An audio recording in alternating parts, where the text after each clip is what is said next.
Hi guys, it's me ChazzaHD and welcome tonight to the weekend preview for the British Grand Prix weekend. Hope you guys are doing well ahead of what's going to be another exciting weekend of Formula 1 racing. Obviously last weekend was the Austrian Grand Prix, pretty wacky weekend. Lots of incredible things happening, surprises, rain at times causing some quite exciting action to go on. Obviously, we had the sprint race last weekend as well. Even though we still got Red Bull and Max Verstappen winning yet again, of course, it was still an exciting weekend. I think, really, if you ignore that, Verstappen won the race and in the end won it pretty comfortably, I think people would agree that the race itself, especially on the Sunday, was a pretty exciting one. And let's hope, coming now to Silverstone this weekend, a racetrack that normally delivers brilliant races. We've had so many classics in the last few years. 2018, of course, we had the brilliant fight for the win between Vettel and Bottas. Some great fighting with Verstappen, Raikkonen, Ricciardo, drivers like that. 2019, we had loads of great fights in that race with, Leclerc and Verstappen, Bottas and Hamilton. Two brilliant 2020 races that will live on in memory. 2021, of course, a very infamous race that was. And last year's race, towards the last, 15 laps, we saw some pretty incredible stuff. So let's hope that keeps up this weekend. And I think, given how close things are behind Red Bull with, Ferrari, Mercedes, McLaren, Aston Martin, Alpine to a certain extent as well, I think it is going to be a very exciting weekend and definitely an exciting race on Sunday. But before I get properly into things, hope you guys are doing well, no matter where you guys are from, and what time zone you're in. Hopefully you're all having the best day you possibly could be having, given whatever circumstances you are going through. And hopefully you'll join me tonight in previewing this weekend's race at Silverstone. And as usual, we're going to get into the not necessarily the data, but we're going to get into comparing sectors of tracks we've recently been to sectors that are similar to the certain sectors this weekend at Silverstone, to get a good understanding as to what type of cars are going to be well suited to this Silverstone circuit. Obviously, I'll get into my initial qualifying and race predictions going into the weekend. We'll also get into a couple upgrades here or there that hopefully at least one upgrade I'll be able to show on the screen. Of course, we'll have to wait till tomorrow for official confirmation in regards to who has brought exactly what upgrades for this British Grand Prix weekend. And then, of course, I'll get into, team by team, driver by driver, really. I think they'll all get on during the weekend, as we usually do. And there is a poll running at the top of the live chat.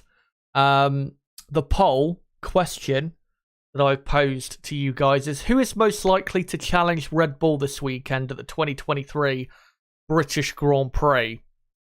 And the options are Ferrari, Mercedes, Aston Martin, McLaren. Let me know who you think is most likely to fight Red Bull at this weekend's race. I just want to say as well, if a couple people watching could just say yes in the chat if everything is working okay, that would be great, because my playback screen on my streaming dashboard is not working properly, so I can't actually see that the stream is, working as normal. So please just put yes in the chat if everything is okay. It probably is, but just make sure to put it anyway so that I'm assured that everything is all good.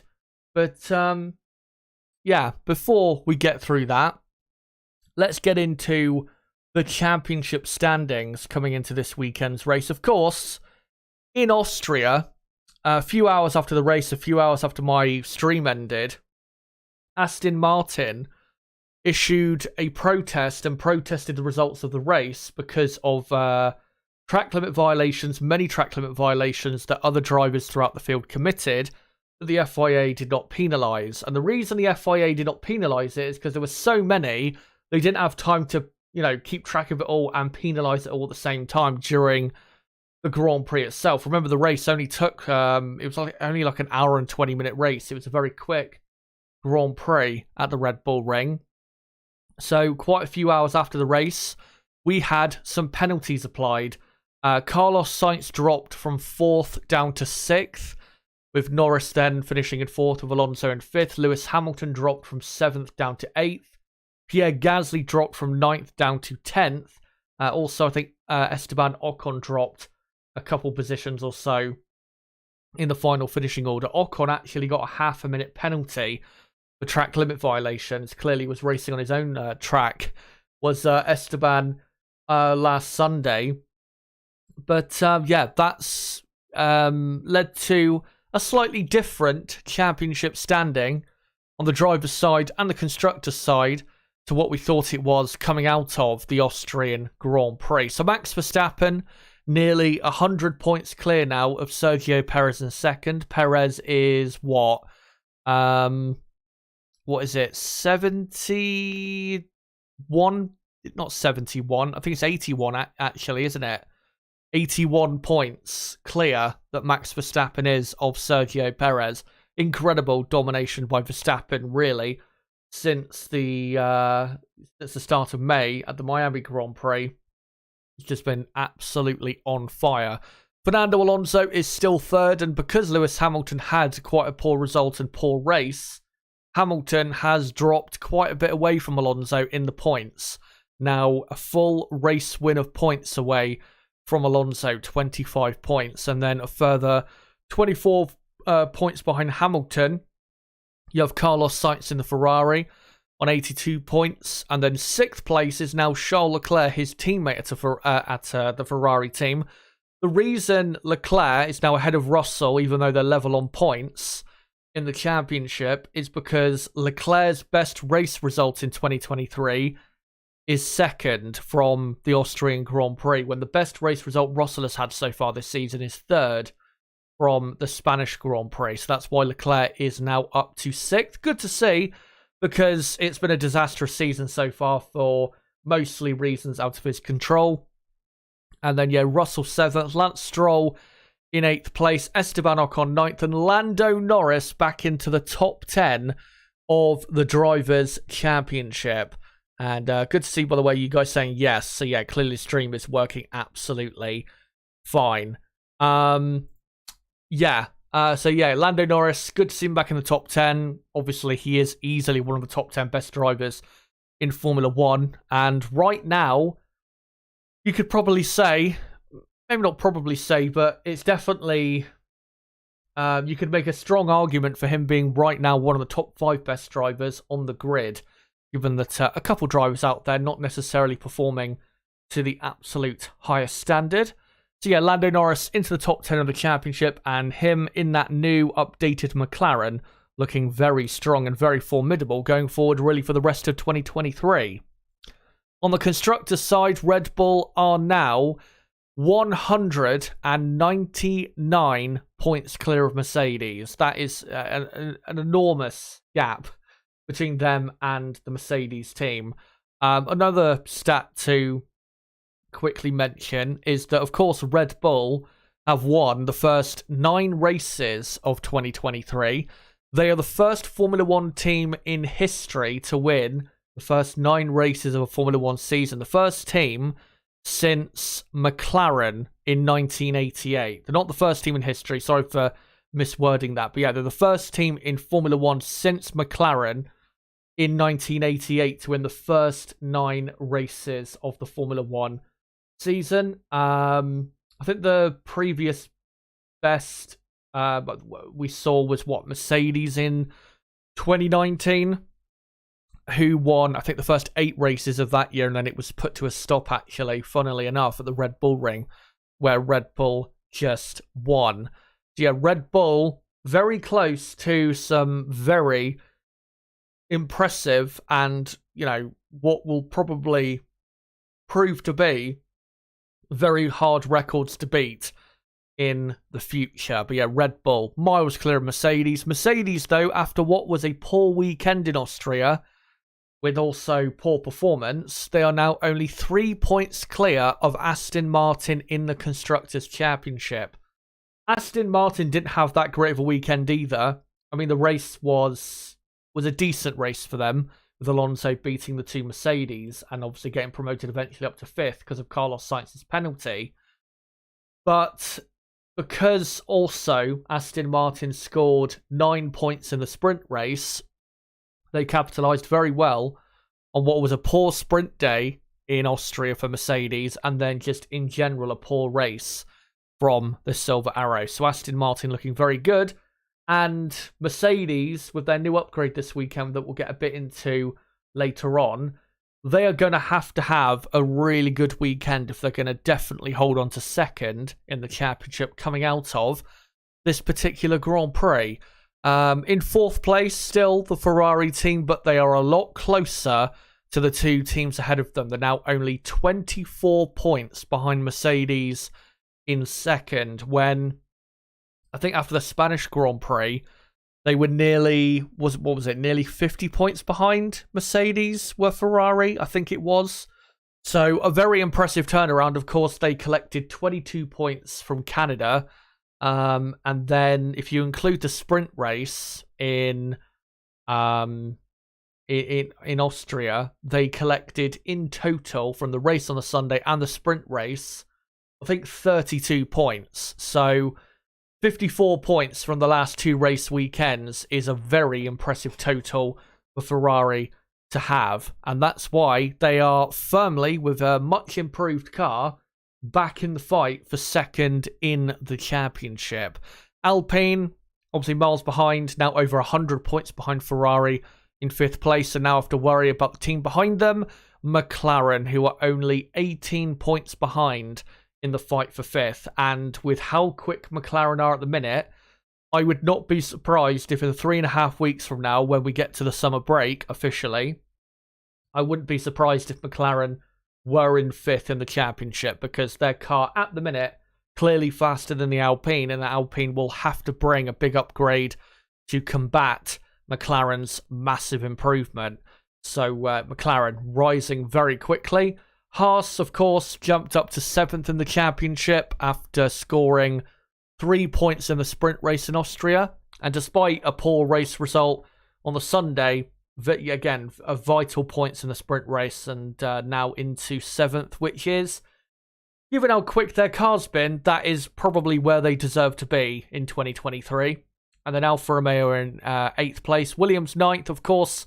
Alex Albon only missed out on a point by not that much in Austria, but Williams are still 9th in the championship, with AlphaTauri still in last position. And before I move on, just want to quickly read out a super chat from Darth Lord Raven, which says, and it's for €6. Thank you very much for the super chat, mate. It says, did you see the accident from Delano Van 't Hoff in Formula Regional European Championship by Alpine in Spa-Francorchamps? They should change safety ? I've not seen the accident, and I don't want to see the accident because, yeah, it's just something that I just don't want to lay my eyes upon. But I am led to believe by a lot of people that did view the crash that it was similar to the Antoine Hubert crash in Formula 2 a few years ago. So, yeah, if something can be done to the circuit to help make it a bit safer, they should absolutely do it. But if there's nothing that can be done, then they may have to look at different areas of improvement when it comes to improvement safety reasons. But yeah, I'm not going to watch the video of the crash because I'm just, I'm not interested in that sort of stuff. But cheers for the super chat. Anyway, let's move on to this weekend exclusively. So this is the circuit. I found this image, I think, from Pinterest. Don't know who exactly made it, but credit to whoever made it because it is a very informative graphic. So the blue line is the going along the track is the first sector. The orange line is the middle sector, and the yellow line is the final sector. Now, this circuit, it is high speed. It is definitely a high speed circuit. You do need to carry good straight line speed with you compared to your main rivals throughout the lap. There is no doubt about that. But really, the most important thing is downforce, and any improvements you may have made lately, and, you know, looking at teams like McLaren, Mercedes, Aston Martin, Ferrari, teams that have made clear improvements with upgrades, they will really show itself at this circuit. And yeah, with so many high-speed corners that are vital to your lap time, it the upgrades will really show just how much of a difference they have made for certain teams. It'll be very interesting to see certain teams just how, how exactly, or how much exactly rather, they have been able to improve their cars by in the last month or so, because we've not really been to an aero type circuit, or a more so aero type circuit like this since the Spanish Grand Prix a month ago at the Circuit de Catalunya, where we got a decent idea of who at that time, had improved their car, who had good downforce at that part of the season compared to other teams, so on and so forth. So, yeah, high-speed circuit, but again, very important that you have very good downforce as well to cope with the high-speed corners. And if you can, for the race, look after your tyres well, like teams like Red Bull, Aston Martin, McLaren, Mercedes to a certain extent. Teams like that definitely are good at that. It will really benefit you around a track like this, which is really a track that kills the tyres quite hard. And that's why Pirelli this weekend have brought the three hardest, or not the three hardest, but I'm just trying to hold on, because we've got, and it's annoying that Pirelli have this. So Pirelli, as we know, introduced for 2023 the C0 compound, which is like in a very extreme hard compound tire, kind of like the blue hard compound tire that we had in 2018, if anyone remembers that. It's like, it's like a hard tire in case of, if their tires prove to be still too soft for a certain type of track, even when they go for harder compounds. The C0 is like a backup in case the load is too much for the tires, essentially. So yeah, they haven't brought the three hardest compounds, but it is really the three hardest compounds they are most likely going to bring to any Grand Prix this weekend, which is the C3, C2, and C1 compound of tyre.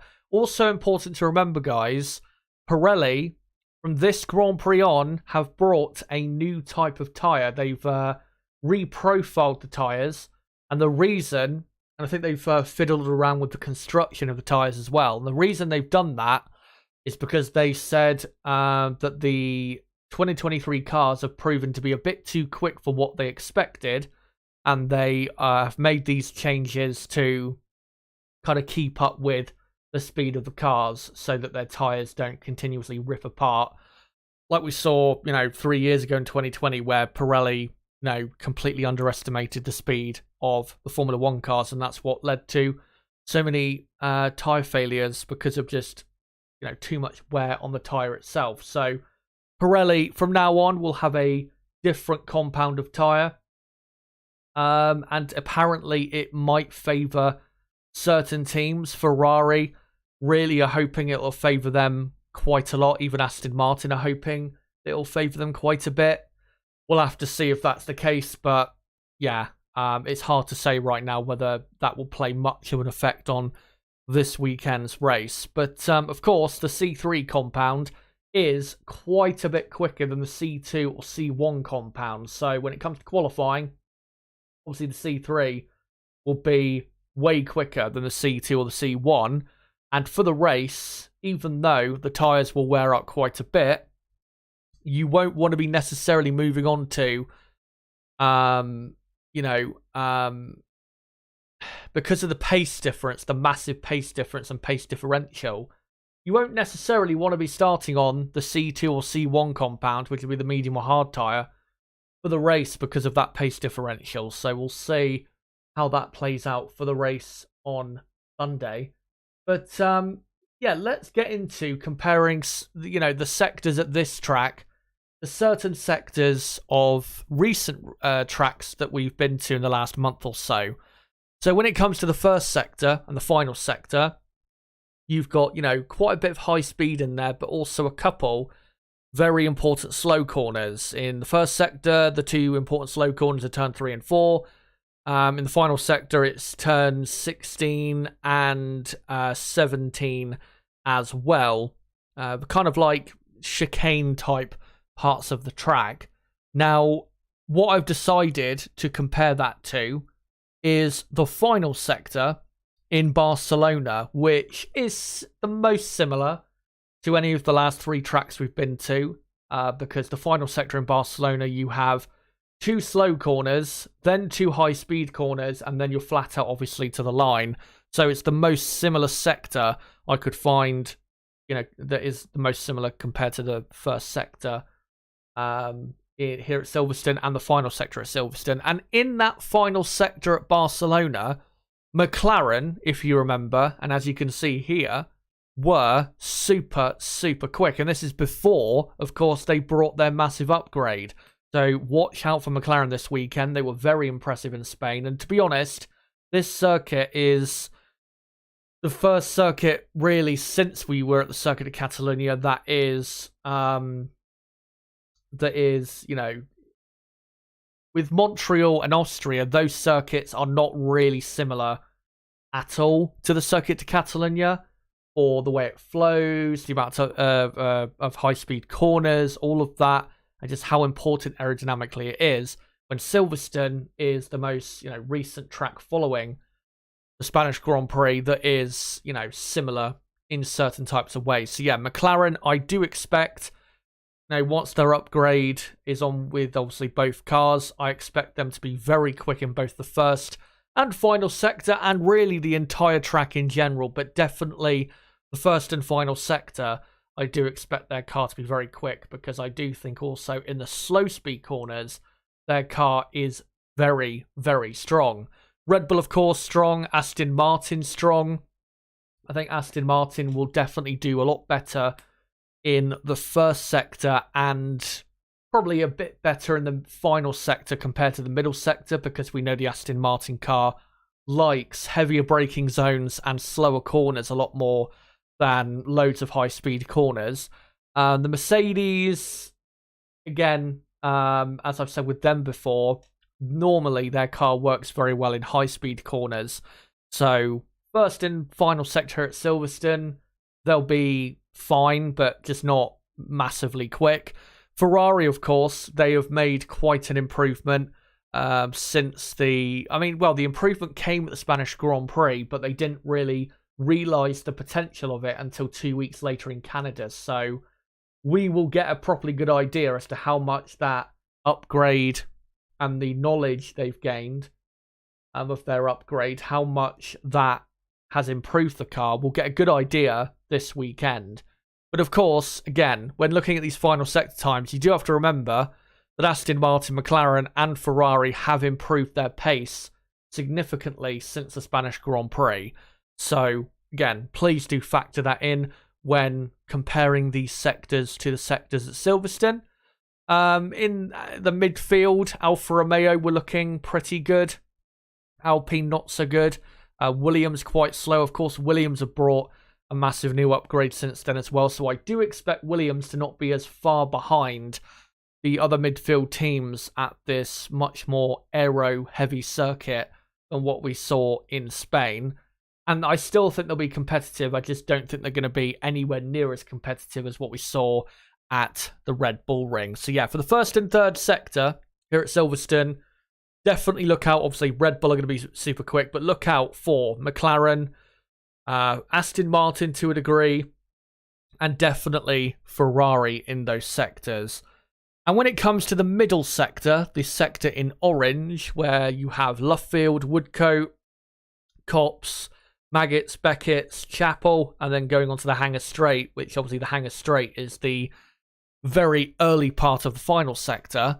Yeah, the middle sector here at Silverstone is the most important part of the track because of how many vital corners there are in that part of the track. And that's really where the grip of your car is tested. And that part of the track I've decided to compare to the middle sector in Barcelona, which is, again, it is similar, not totally similar, but the flow of that middle sector in Barcelona definitely does have its similarities, but it's, there's definitely other sectors from other racetracks around the world which are more so similar to the middle sector at Silverstone, but we just haven't been to them recently. But in that middle sector, that's where Red Bull in Spain were so incredibly quick, quarter of a second quicker than Mercedes. Alpine did pretty well in that sector, so watch out for them in that middle sector to show some decent pace. McLaren looked good. Of course, they've upgraded their car since then, so you would expect them to be a bit better. Ferrari have improved as well.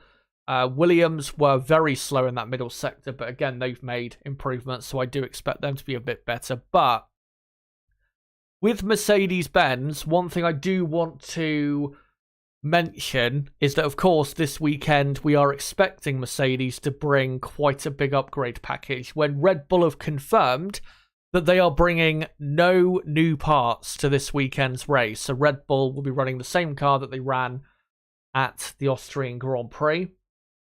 So Mercedes will definitely close the gap in these types of corners and these types of sectors.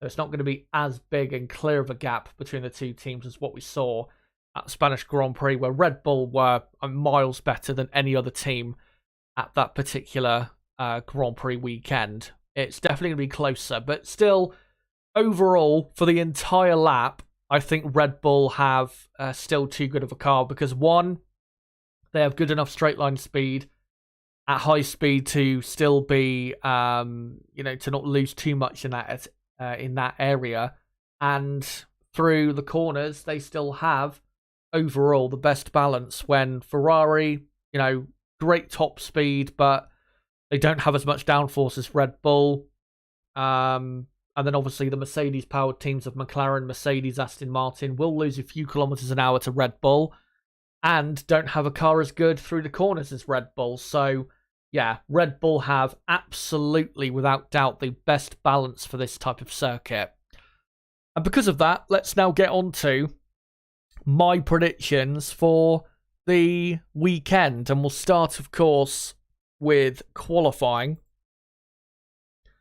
And again, these are early predictions, so please don't take them massively seriously. And I wouldn't read too much into these predictions I've gone for, because what I have to say is from 4th place down, it was very hard to predict, because I do expect Mercedes, Ferrari, McLaren, Aston Martin, and to a degree Alpine to be so close that it is really hard to say exactly where people are going to be. So I tried to predict it in a realistic way for how I think it will play out, given who, as of late, is showing the type of pace they're showing. So Max Verstappen, I do think will get pole position by a country mile, because I do think the Red Bull is, by a country mile, the best car for this circuit. Charles Leclerc will just about get ahead of Sergio Perez to put himself on the front row. We have to remember, not only are Ferrari, they have clearly improved their car. They were quite clearly the second best team in Austria, and I do expect them, at least in qualifying trim, to remain that way here at Silverstone. But Charles Leclerc is one of the strongest drivers on the grid around this circuit. He has produced many incredible drives here. 2019 he was on the podium, despite coming under attack so much from his teammate, the Red Bull driver Max Verstappen. In 2020, somehow got the podium and was really somehow that high up the order in a Ferrari car that was so poor. 2021, honestly, I think he deserved to win the race. He would put in such an incredible performance in that race. But in the end, I think his car let him down a bit. And of course, in last year's British Grand Prix, if it wasn't for Ferrari's fuck-ups, Leclerc would have won pretty comfortably. So we do need to watch out for Charles Leclerc this weekend. I do expect a very strong weekend from him. So yeah, I'm going to go Leclerc second, Perez third, and then a couple tenths back, I'm going to go Lewis Hamilton in P4.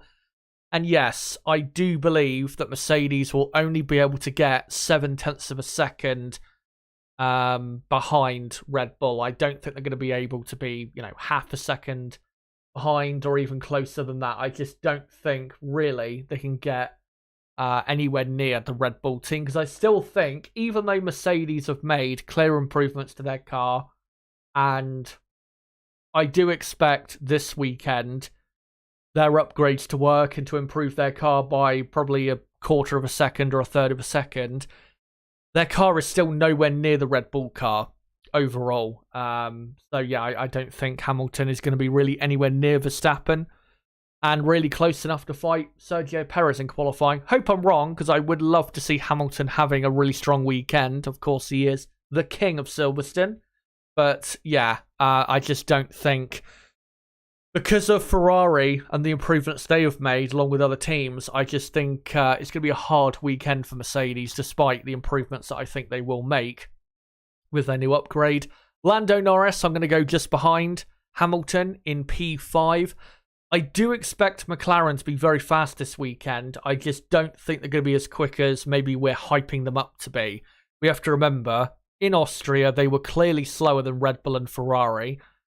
And even though they were quicker than Mercedes, I think the track really did not suit Mercedes as well as it did McLaren.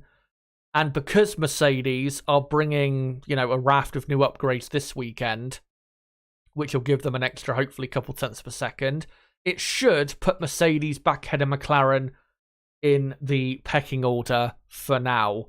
So, yeah, that's why I'm going Norris in 5th place. I do think McLaren, though, will be faster than Aston Martin in qualifying, because I don't expect Aston Martin to be that quick over a single lap this weekend. I do think there'll be a lot stronger Aston Martin in the race itself. So, yeah, Norris, I'm going to go in P5. Carlos Sainz in P6. Very hard it was really to predict where Sainz was going to be. I think he'll definitely be behind his teammate, but yeah, it was hard to say exactly where he was going to be, but I've gone with him in 6th. Oscar Piastri, of course, he will have now the new McLaren upgrade on his car, and I think he'll end up a tenth or so behind his teammate Lando Norris and qualify in P7. Do watch out for Piastri this weekend, because he is very quick around this circuit. In Formula 2, he got pole position here in 2021 by a full 1/4 of a second, which in F2 is a massive gap. And I think he also ended up with the fastest lap in both the sprint and feature race that weekend. So, yeah, watch out for Piastri. He is going to be definitely quite strong. George Russell, I'm going in 8th place. Russell just isn't really that confident right now. Plus, I don't think Mercedes will be super, super quick compared to the rest of the teams they're fighting at the minute. And then Fernando Alonso, I'm going down in 9th place. Again, I don't think Aston Martin are going to be that quick in qualifying. We have seen that quite a few times this season. Qualifying is not their strongest part of the weekend. But because Mercedes are bringing their upgrade this weekend, which should improve their car, McLaren have jumped ahead of Aston Martin for the time being.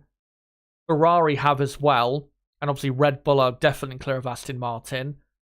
That's really why Aston Martin, compared to what we saw, say, back in Monaco or even the start of the season, that's why they're now in the position they're in, where they're not looking particularly quick, because they fell a bit behind in the development race. Of course, they brought a new front wing in Spain, then a new side pod and floor in Canada. But if they want to get back to what we saw at the start of the season, they need a really big new upgrade really before the end of the summer, before the summer break in reality does begin in 3.5 weeks from now. So we'll see what they'll do, how many upgrades they'll bring this weekend. I haven't heard anything in particular about Aston Martin's upgrades. So, yeah, we'll see exactly what they do bring. But also because Fernando Alonso, we know, is not the quickest driver in qualifying. That's why I think he'll only qualify down in ninth. But as you'll see on my race predictions in a moment, I think he will rise up a few positions in the race. And in P10, I'm going Esteban Ocon, simply because I don't think Lance Stroll will be that quick in qualifying for the Aston Martin team. But yeah, let's now go on to my race prediction. And of course, these predicted gaps is just my theory as to, not who, but just what I think the gaps will be around this type of track throughout the rest of the field. And same goes for the race prediction, of course. And yeah, I think Max Verstappen will obliterate F4 in the race. Again, the Red Bull car is way too quick, and Max, at the minute, is by far the best driver on the grid because he is consistently, amazingly quick right now in that Red Bull car. Sergio Perez will complete a Red Bull 1-2, and I believe that Red Bull will get their first 1-2 finish since the Miami Grand Prix. Perez will still finish, though, 25 seconds behind Max, because I do think Max will be probably around half a second a lap quicker than Perez all weekend. That normally has been the gap between Max and Sergio around this track. This isn't the best track for Sergio Perez. He's never been, consistently quick here. He's had a couple okay results here in the past, but nothing special for what type of cars he was driving. Charles Leclerc, I think, will finish in third. Of course, Ferrari will not have the pace to really fight the two Red Bulls at all. Lewis Hamilton will finish only a couple seconds behind in fourth.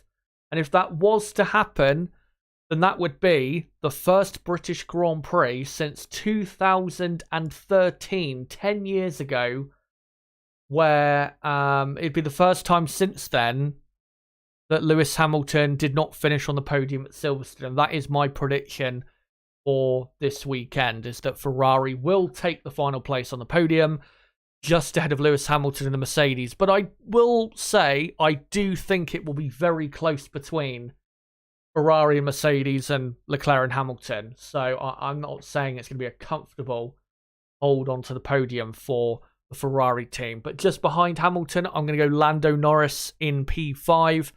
McLaren, I think, will be consistently quick all weekend, just not quick enough to be on the podium, and I don't think they'll be as quick necessarily as Ferrari and Mercedes in the race at times. Maybe at times McLaren in the race could be quicker than Ferrari, but just not enough for them to beat both Ferraris and end up on the podium.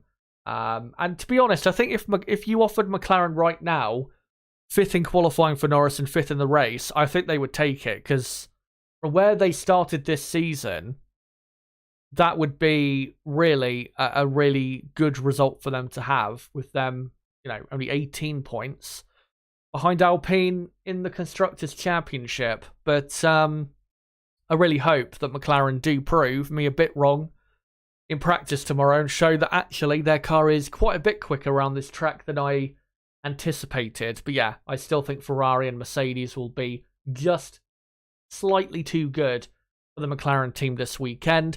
Fernando Alonso, despite starting ninth in my view, will rise up to sixth place. Aston Martin will be much quicker in the race and probably will have the second quickest car in the race. But because I don't think they're going to start that high, I just don't think they'll be able to capitalise on that and utilise that great pace. So that's why I think Alonso will finish in sixth place in what is going to be a very close fight.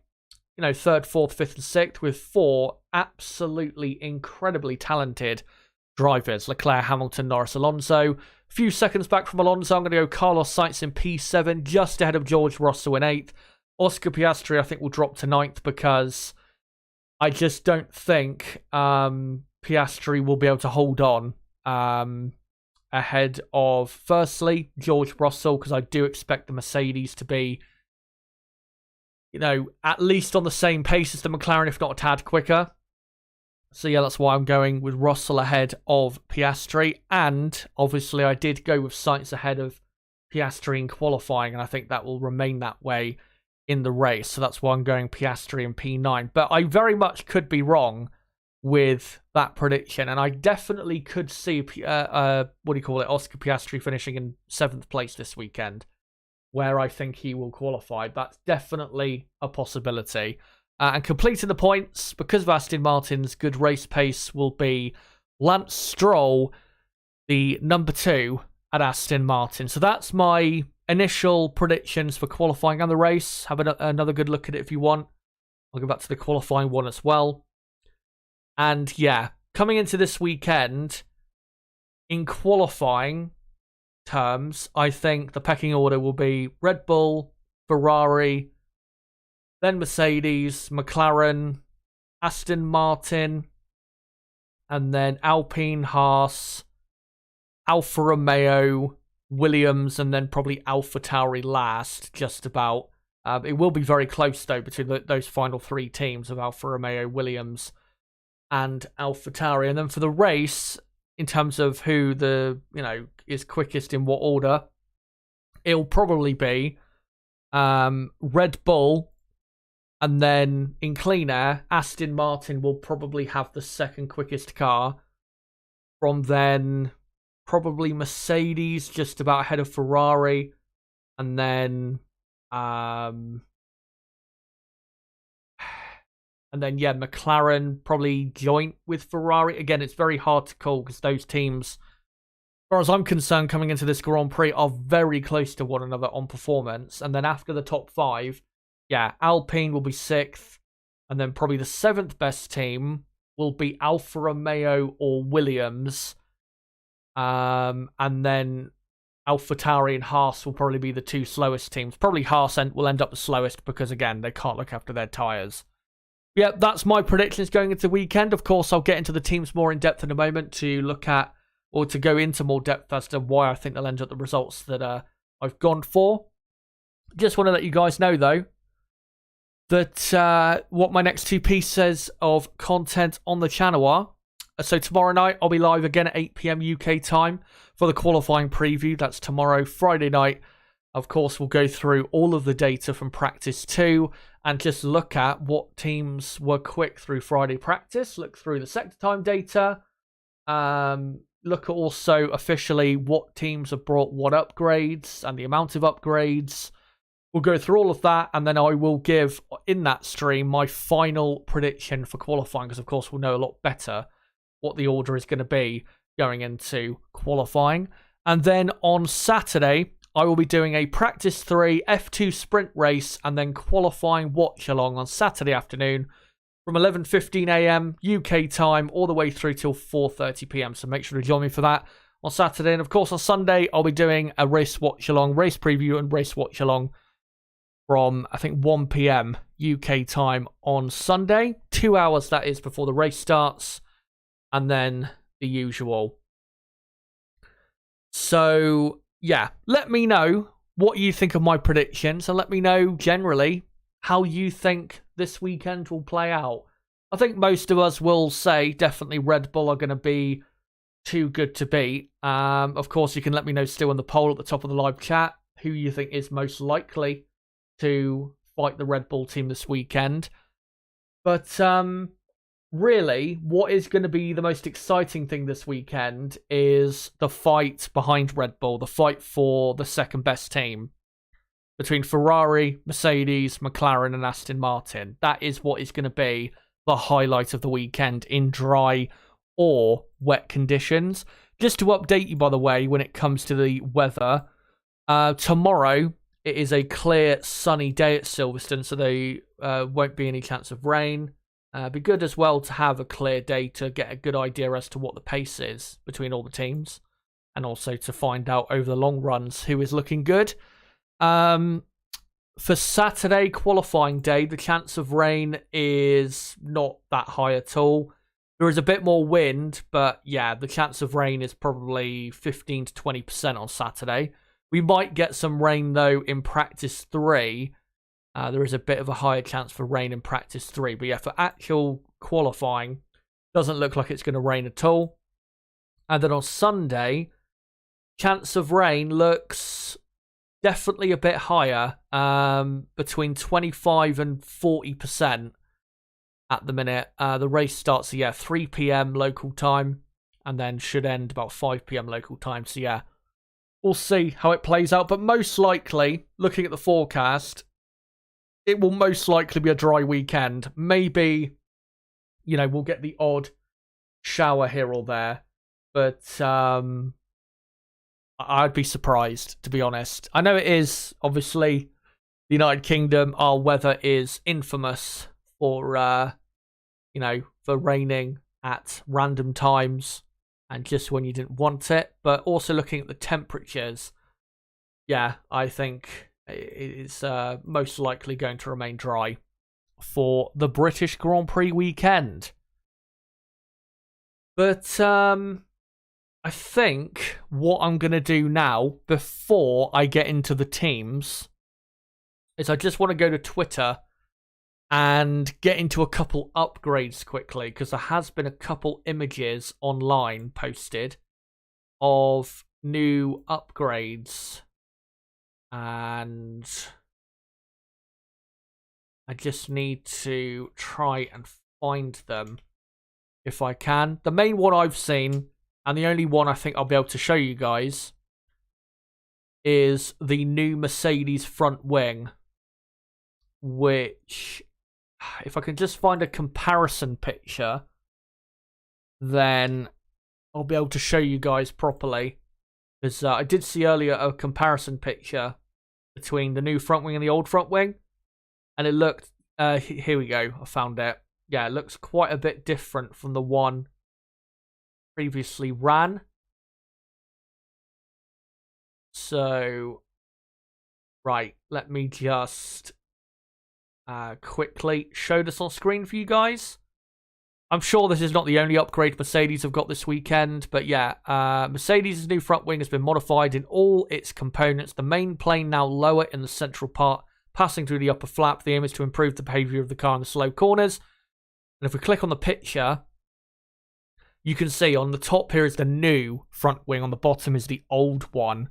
And you can see with, as it says in the text here, the main plane, which is this, where if you can look at my mouse, this is the main plane, yeah, is definitely lower than the main plane on the old front wing. So they've gone for quite a different design now on the front wing. And of course, the front wing does help very much with your performance in, obviously, not just all corners, but especially the slow corners. And Mercedes, I mean, their front downforce is not really that great compared to other teams, especially Aston Martin. So it's definitely an area they've needed to improve upon. And you would expect definitely it to show up, some improvement on that end this weekend, given we do have a few slow corners. I think, 4 or 5 in total, at least.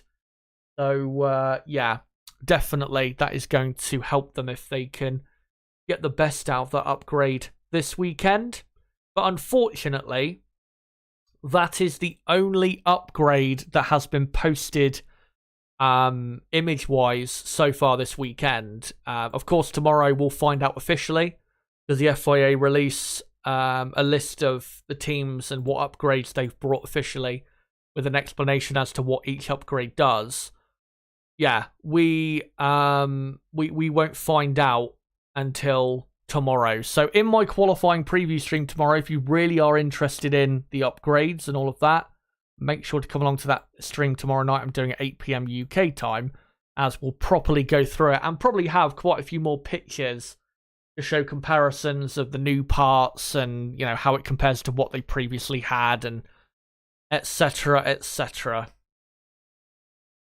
So, right, I will come to you guys in the chat pretty soon, but what we'll do now is we'll just go through the top teams, and then we'll get into your comments in the live chat. So, let's start, of course, with the Red Bull team, who, have continued their unbelievable start to the 2023 season. 9 wins. Obviously they've won the first 9 races, what I meant to say. Officially, it is actually 10 wins in a row for Red Bull Racing, because of course they won the final race of 2022 as well. So 10 wins in a row. Pretty sure that has to be maybe equaling their best run of wins, possibly in their history. Maybe it is their best run in history when it comes to race wins. I'm not sure exactly because I've not looked over the stats on that. But yeah, just an incredible start to the season. Their car's still brutally quick compared to the rest of the field. Ferrari, Mercedes, McLaren, Aston Martin, Alpine to a certain extent, they've made improvements during this season. Red Bull really haven't improved this car that much, yet they're still miles clear of the rest of the field. Just shows you how amazing of a car they designed for the start of this season and for this season in general. So, yeah, Red Bull, I just don't see anyone competing with them this weekend. Max Verstappen will win the race by a country mile. Obviously, he is the best driver in the world right now, and the Red Bull car is the best car, quite clearly, in Formula 1, and I just don't see how Verstappen is stopped. With Sergio Perez, though, it's going to be a bit of a trickier weekend, because as we've seen, Perez is not phenomenally quick around this circuit, and confidence is still not quite where he would want it to be. Austria definitely would have helped his confidence, finishing second in the sprint and then finishing third in the race after coming back from P15 on the grid. So his confidence will be better, but it's not going to be where it was after he won in Saudi Arabia and Baku earlier this season. So, yeah, very curious I am to see where he will be in comparison to your Leclercs, Hamiltons, Norrises, drivers like that. But most likely, Perez should qualify in the top 3-4 on the grid. And if he can do that, then despite the heroics of Hamilton, Leclerc, Norris, Alonso, other drivers out there that are clearly better than Perez, but in much slower cars, I just don't see those drivers being able to hold back what is a monster of a car in comparison to what they have. So that's why I think Sergio Perez will complete the Red Bull 1-2 and complete a great dominant weekend for the Red Bull team. It is important to remember, though, that Red Bull have not won here at Silverstone since August of 2020, when Max Verstappen took one of the best wins of his Formula 1 career at the 70th anniversary Grand Prix. I still remember that race to this day because it was such not just an exciting race, but the drive that Max produced to win that race was just so unbelievably good, and really proved why he is such a generational talent. Because Mercedes in qualifying, I think, were like a second, if not over a second, quicker than the rest of the field, and Max was not even the next best driver in qualifying after the two Mercedes. It was Nico Hülkenberg in the Racing Point, just further illustrating how amazing of a weekend it turned out to be for Verstappen. But despite not great success, in recent times for Red Bull, with the car they've got, which is perfectly suited to this circuit, it's got, the most amount of downforce quite clearly, and definitely enough straight line speed to be still quick on the many straights here at Silverstone. I just don't see how anyone can get really close to them. And one thing that really does help Red Bull this weekend have a much more comfortable weekend, especially for Max Verstappen, is that this track is quite a bit longer. The lap, obviously, a lot longer than the Red Bull Ring lap. So the gaps will not be as small as what we saw at the Red Bull Ring, and it won't be as it won't be anywhere near as tight as what we saw, in Austria, and even to a degree in the dry in Canada that we saw 3 weeks ago, because again, it is quite a bit of a longer circuit, and that will definitely help Red Bull maintain a very strong advantage over the rest of the field. And yeah, they're going to win pretty easily. Let's go on to some more interesting teams that will definitely be catching our eye more so this weekend, and we'll start with the Scuderia Ferrari team, who, yeah, it's pretty clear to see they've made big improvements, and certainly when it comes to qualifying at the minute, Ferrari have at worst the second best car, and even in race trim, have a much better car than what we saw previously, which is really encouraging to see from the Ferrari team. Of course, they went with the new side pod and floor design at the Spanish Grand Prix. They've now fully realised the potential of that upgrade, and they've improved their knowledge of the Pirelli tyres. After a tyre test that was done, I think, was it Barcelona or somewhere else in between the Spanish and Canadian Grand Prix? So Ferrari, have made massive improvements and are looking a lot stronger. Charles Leclerc, like I talked about before, he is so strong around this circuit, and he will be without a doubt in the top 3 or 4 this weekend. And I do think, because the Ferrari will be the second quickest car over a single lap, I don't see Hamilton, Norris, Alonso, I don't see any of them being able, unfortunately, to get close enough to beat Charles Leclerc in qualifying, because the Ferrari car, coupled with his amazing ability in general, but especially his performance around this circuit, will prove way too hard to beat. So in qualifying, Leclerc definitely will be the closest challenger to the Red Bull team. And in the race, the reason I think he'll finish in 3rd place is because, and we saw it in Austria, Ferrari's race pace did drop off. It wasn't, when you compare it to qualifying, in qualifying, Ferrari were just as quick as Red Bull. You could argue even a tad quicker than Red Bull in qualifying, but in the race, it was I think Red Bull were, on average, on similar tyres in terms of tyre life. I think Red Bull were, half a second a lap quicker than Ferrari. But when you compare Ferrari's race pace to Mercedes, McLaren, Aston Martin, Ferrari were comfortably quicker than those teams. Not just quicker, again, comfortably quicker. Ferrari were, I think, a quarter of a second quicker than McLaren. About, say 2-3 tenths of a second quicker on average than Aston Martin were. And probably, you could say at times, half a second quicker than Mercedes were. Of course, Mercedes have brought improvements this weekend, which should improve the pace of their car. So it's not going to be as big of a gap between those teams. And of course, the Red Bull ring did suit Ferrari more so than Mercedes. But there is no doubt Ferrari have improved massively. And in almost all facets at the minute, have the second best car in Formula 1. And even, like I said, when it comes to race pace now, I think you could absolutely make the argument that they are even in that area now the second best team after what we saw in Austria. Because previously, I think we would have seen quite the drop-off from them if if they had not made the improvements they clearly have made in the last few weeks. So Leclerc, I think will qualify second, just ahead of Perez, and finish up in 3rd place. Only a couple seconds ahead of Hamilton, who I think will have a good weekend. And of course, Mercedes will be a bit stronger. For Carlos Sainz, the reason I don't expect him to be that quick here, I know, of course, he had pole position last season and he won the race, but qualifying, of course, was held in wet conditions, which we don't expect to see this weekend. And if you go back and look at the Sunday race, not only was he quite a bit slower than Max Verstappen before Verstappen picked up the damage that he picked up from the AlphaTauri debris, I think it was. Verstappen was, way quicker than Sainz in the race.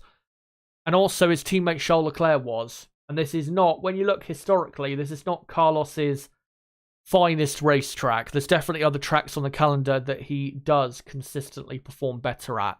So, I don't think Sainz is going to have the strongest weekend.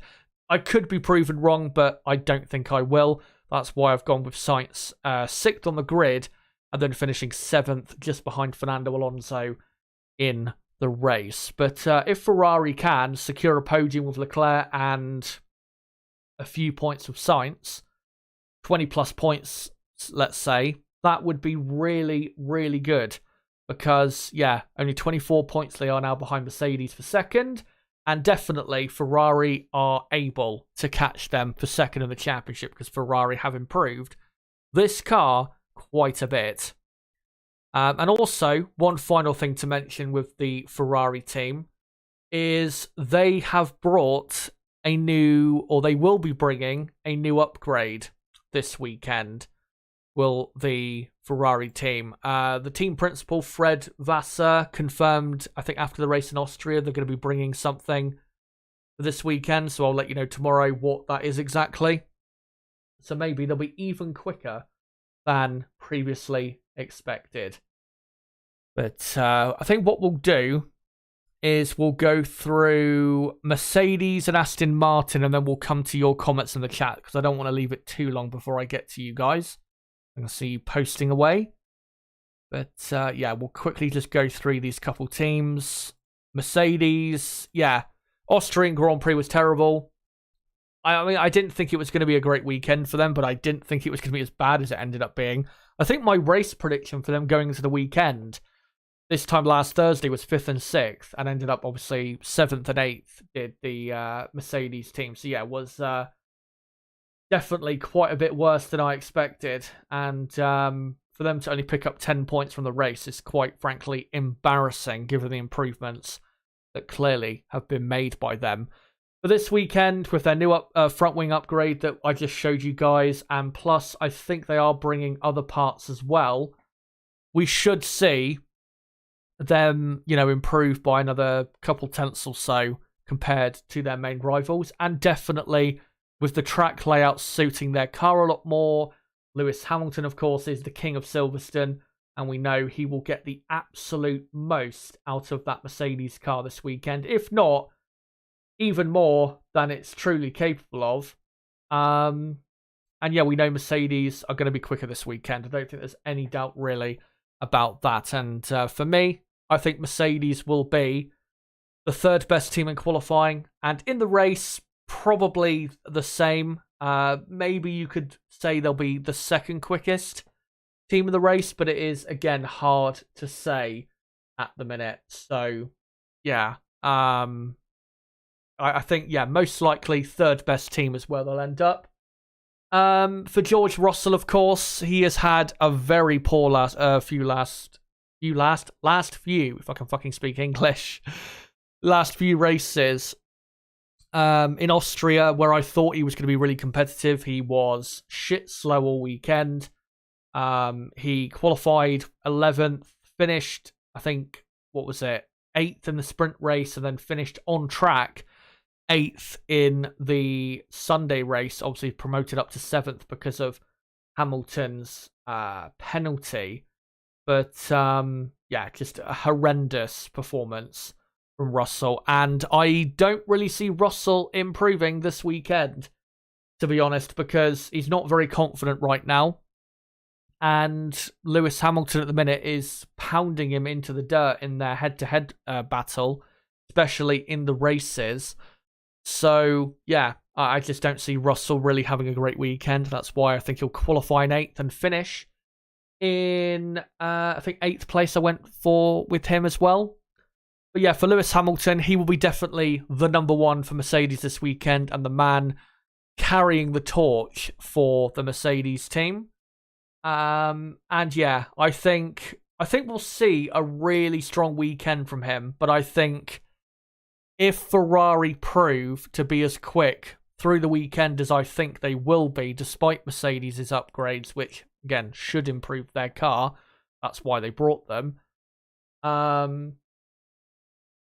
Then, yeah, if Ferrari prove to be as quick as I expect, then I think for as hard as Hamilton tries, I just don't think Mercedes will have a good enough car to get what for them would be a satisfactory result, which would be their podium this weekend. I know Toto Wolff has come out and said that he thinks they can win this race, but I think he is honestly on a completely different planet if he thinks that, because Mercedes are nowhere near Red Bull at the minute. And even with the new side pod and floor design they went with from the Monaco Grand Prix onwards, obviously they clearly improved their performance. But I do think, this is a point I do want to make with Mercedes, I do think people have overrated their improvement. They've definitely improved their pace. I know in Austria it didn't seem like they were that quick at all, and it looked, really bad, their performance, because they ended up really being the 5th best team in race terms last Sunday. But I think people need to realise, because obviously for Mercedes fans, and I think it is right to think that way, that they only what they consider progress is how far they are off compared to Red Bull. But I think people are forgetting just how slow Mercedes were compared to Red Bull at the start of the season. In Bahrain and even Saudi Arabia, Red Bull were not just a second quicker. They were probably close to, if not, you could probably make a good argument for it looking at the data. They were a second and a half slower than Red Bull. They were not even... I mean, we saw in Saudi Arabia with the Red Bulls overtaking the Mercedes. It literally, and David Croft called it out on commentary, it was like watching an F1 car overtake an F2 car. They just weren't in the same race whatsoever. Mercedes have made definitely clear improvements since then. They brought some minor parts before they changed the side pod design. Then they brought the new side pod, the new floor, new suspension. Obviously, this weekend it'll be a new front wing and probably some other parts as well. And honestly, they have gained a pretty decent amount of time on Red Bull since the start of the season. They've probably gained, up until this point, because of course we don't know how much the upgrades for Mercedes, how much of an effect they're going to have. But since the start of the season, I would say Mercedes have probably took 3 to 5 tenths out of Red Bull's advantage over them. But still, the gap is absolutely massive. And I would still say, excluding the upgrades that Mercedes are bringing this weekend, let's say they weren't bringing any at all, then I would say Mercedes at the minute are a second per lap slower than Red Bull around a longer racetrack such as Silverstone. Of course, around your, Red Bull rings, Monaco's, Circuit de Catalunya, it's going to be a lot shorter because it's a shorter track. But around a longer track like this, yeah, the gap in reality between the two cars is about a second per lap. But with these upgrades this weekend, if they can bring the gap down to 7 or 8 tenths of a second, that would be a good gain of performance for them. And realistically looking at it, especially when you hear Toto Wolff's comments about, what their development plan is until they have to stop, because obviously we do have a budget cap in Formula One. Because, he explained that they're going to be bringing a big upgrade this weekend, and then the next big upgrade, I think he said, was going to be just after the summer break, I think he said. And then that would be it. So most likely around, again, a longer racetrack, track of, where the lap time is 90 seconds or a lot closer to 90 seconds or longer to do a lap. Around those type of tracks, such as, if you look in the second half of the season, your Monzas, Singapores, Suzuka's, Circuit of America, those type of tracks we're going to in the second half of the season. The absolute closest Mercedes will get around those circuits to Red Bull will be half a second, which is still a massive amount of time. So I do think, again, Mercedes fans are overreacting and are not truly understanding just how far off they were at the start of the season. And that's why the chances of Mercedes winning in 2023 are very low, because they started the season way too far behind and have given themselves, because we have a budget cap and you can only upgrade to a certain point, and that goes for all the teams, not just for Mercedes-Benz. They've given themselves too much work to do to close the gap enough for them to be able to possibly win a race this season. It is still possible, don't get me wrong. I definitely could see a couple tracks between now and the end of the season, them having a chance of winning.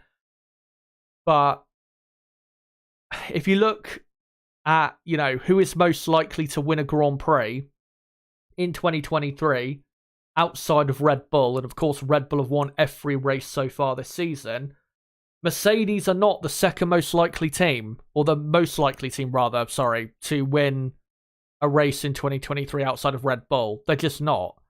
Aston Martin fundamentally have a better car. The only thing they need to really do is develop their car more and keep up with Mercedes with the rate of development, because as long as they do that, Aston Martin will probably end the season with a faster car, because fundamentally it is a better car. They just need to keep upgrading it to the same amount that Mercedes are.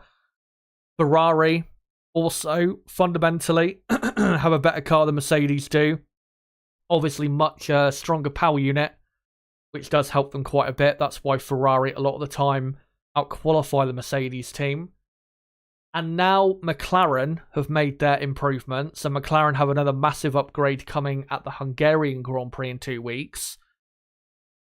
Honestly, you could probably say McLaren have got around about the same chance as Mercedes of winning a race in 2023. So again, if you're a Mercedes fan or a Hamilton fan, please be realistic with your expectations of, Mercedes winning a race in 2023, or at least being able to on pure performance, because again, you have to factor in how far behind you were at the start of the season. Because at the start of the season, I'm pretty sure as well, not only am I saying they were a second and a half behind Red Bull, I'm pretty sure Lewis Hamilton said that after the first weekend, that we're losing 1.5 seconds a lap.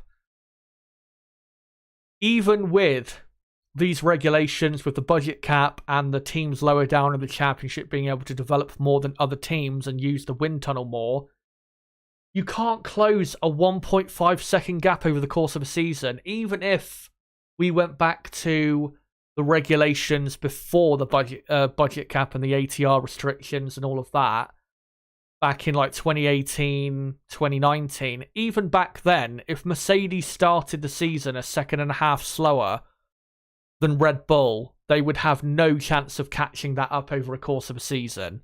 So, again, please be very realistic with your expectations, because if you're not realistic, you're going to disappoint yourself a lot through the rest of the season. Anyway, we'll go on to Aston Martin, and then we'll come to your comments in the chat. Of course, let me know what you think of what I've had to say there on Mercedes and all the other teams and drivers so far. Finally, Aston Martin. As I said when I was going through my predictions, Aston Martin, because Ferrari have made their improvements, McLaren have made massive improvements, and Mercedes are bringing a big upgrade this weekend, it's really hard to see Aston Martin as one of the absolute top teams at the minute. Not because their car isn't good, but because they haven't really been keeping up with the rate of development as of late compared to those teams. Aston Martin, they've only brought really two really noticeable upgrades this weekend. Well, not this weekend, this season. Front wing upgrade in Spain, and then they brought a new side pod and floor, which was a massive upgrade in Canada. Other than that, they've not really touched this car. Of course, fundamentally, it is a really good car, so it's not like they need to do a lot of work to it to make it way quicker than they really want it to be. But if they do want to finish second in the championship, I do think they need to. And I know I've heard, them talking about how keen they are to crack on with, next year's car and how they really want to close the gap to Red Bull. I get that. But I think looking at this season, if they really want to finish second in the championship, I think they're going to need probably a couple more big upgrades to have a really good chance of securing that. Because again, if you look at, from the start of the season, Aston Martin, from an aerodynamics perspective, Aston Martin had the second best car on the grid, when at the minute, that's not necessarily the case anymore, because again, of the improvements that, Ferrari have been making in the last month, Mercedes, obviously, McLaren. So they just need to bring a couple more big upgrades to get them back into the position they were in at the start of 2023. But because I'm not sure what their upgrades are going to be this weekend, if any, that's why I have gone for Fernando Alonso, qualifying down in 9th place for reasons I explained earlier. I think he will finish in 6th, though, because I think Aston Martin will have a very good race car, and Alonso should be very strong in the race. He's always been very strong in the race here at Silverstone. Of course, Alonso has won the British Grand Prix twice before, once for Renault and once for Ferrari, and has had, I think, in total 3 pole positions here as well. So he is very quick here, but I just think the Aston Martin, compared to the other teams they're fighting right now, isn't necessarily looking super quick. But yeah, definitely look out for Alonso in the race, no matter where he's starting the race from.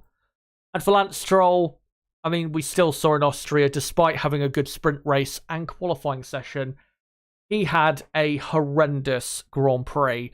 Poor start, which was rare for him, and then ended up on track, only finishing in P10, was promoted up to 9th because Pierre Gasly was given a 10-second penalty for track limit violations a few hours after the race.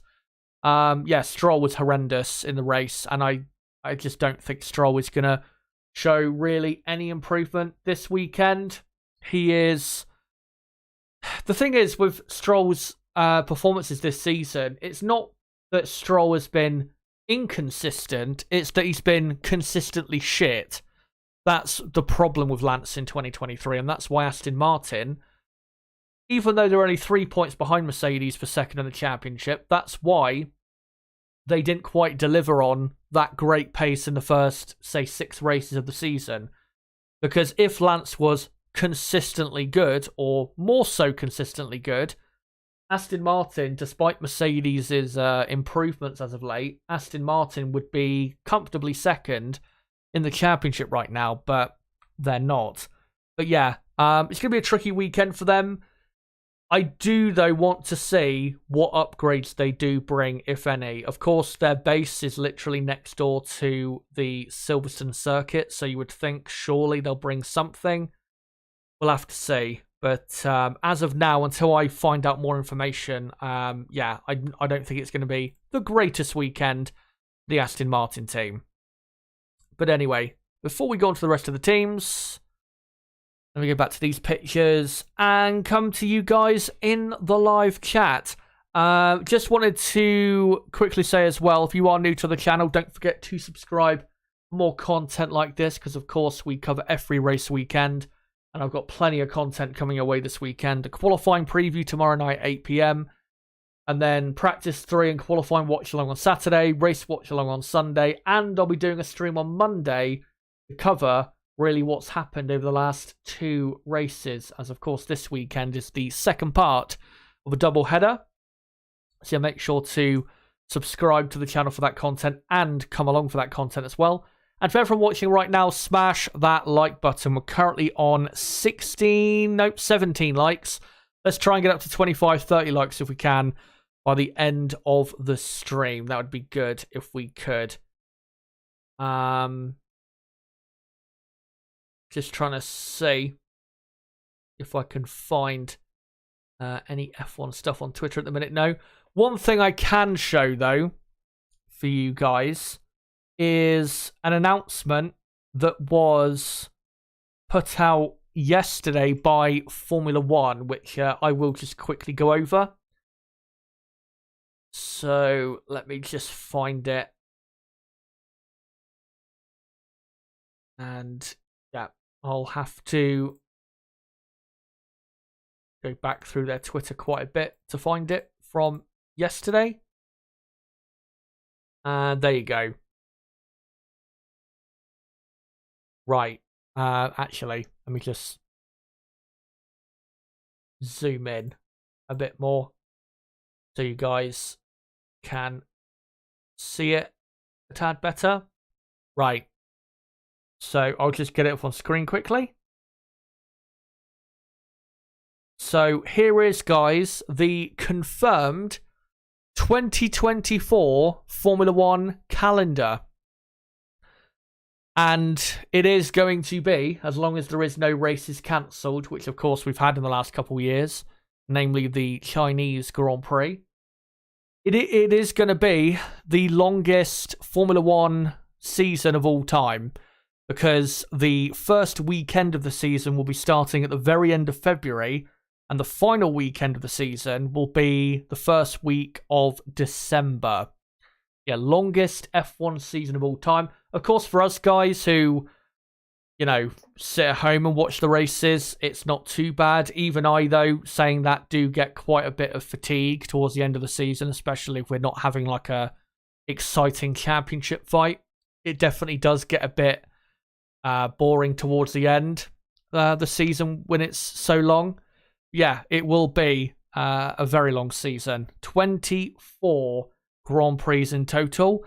And someone did actually point out yesterday, I can't remember exactly who it was, but in 2024, the month of January will be the only month where there is no F1 action, because pre-season testing will take place, of course, as it usually does, 1 week before the Bahrain Grand Prix in the Sakir Desert on the, last weekend, or surrounding the last weekend of February, is when the 3-day pre-season test will be in Bahrain.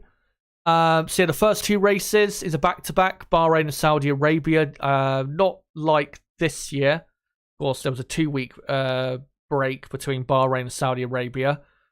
In 2022, though, there was, I think it was a back-to-back, Bahrain and Saudi Arabia. One thing to point out, though, is the race days for Bahrain and Saudi Arabia.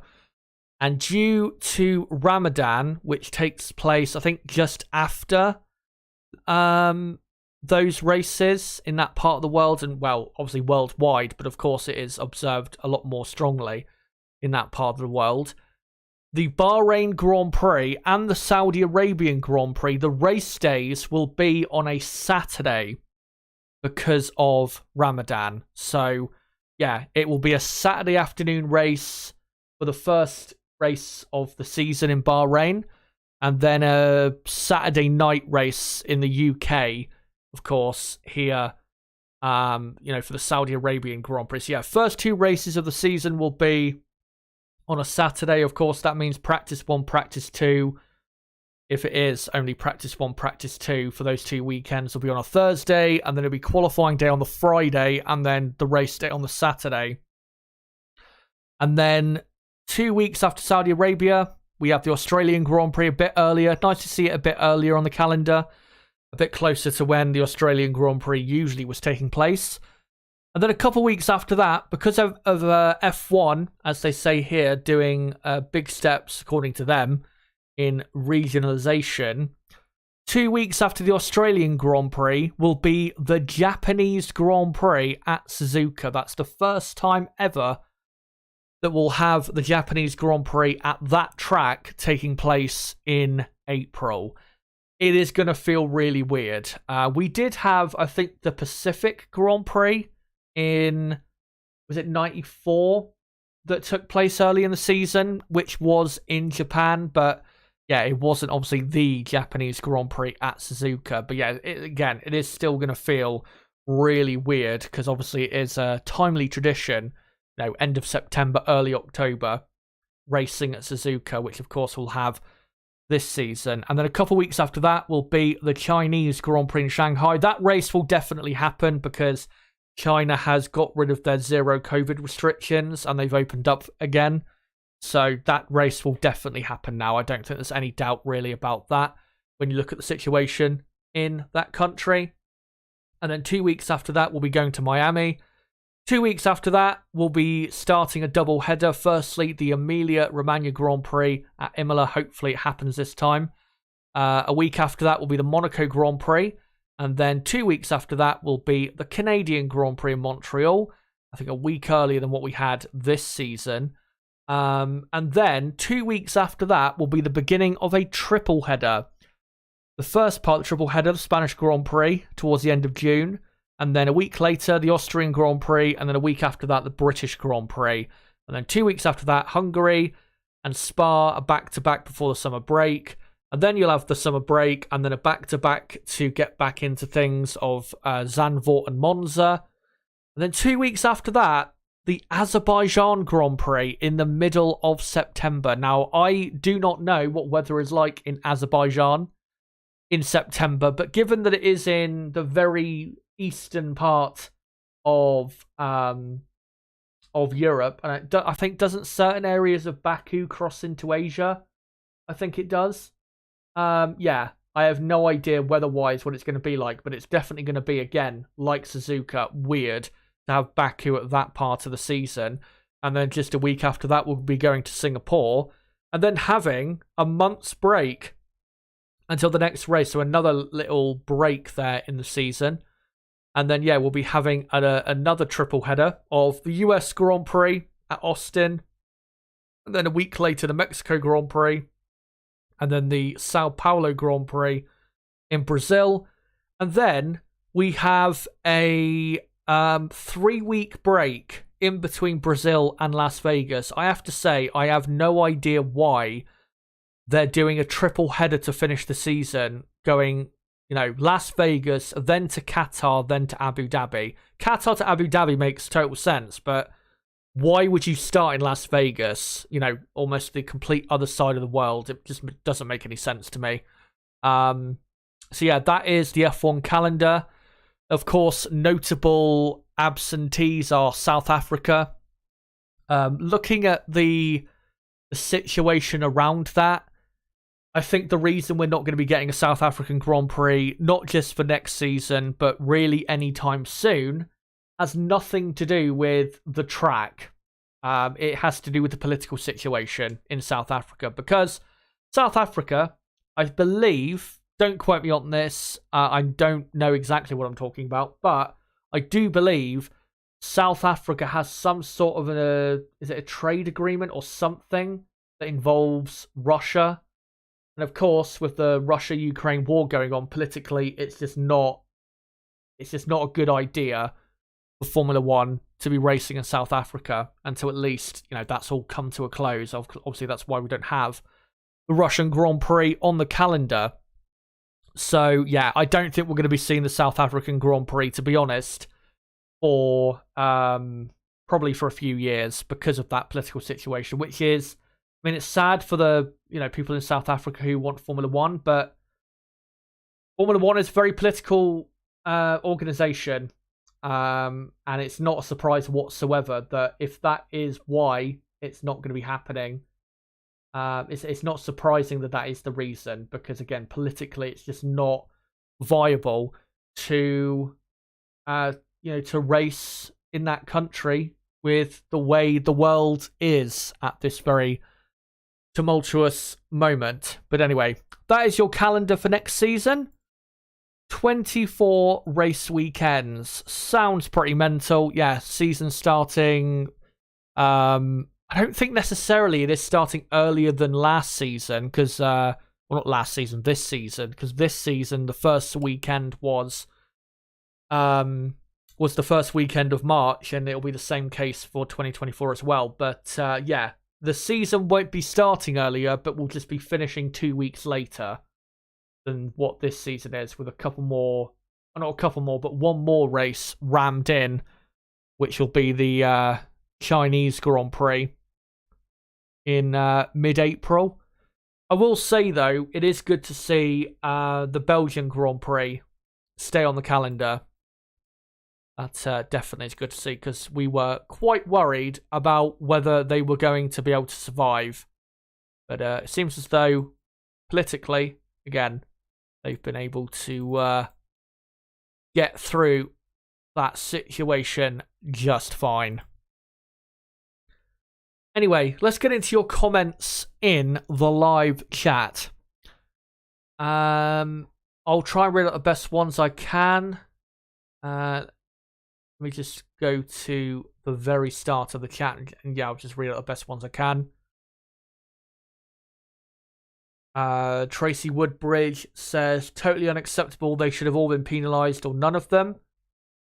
I think you're talking about the track violations. As far as I'm concerned, I know the FIA has recommended a gravel trap being put in on the exit of the final two corners at the Red Bull Ring to prevent this from happening again. But it's such a simple thing for the drivers to abide.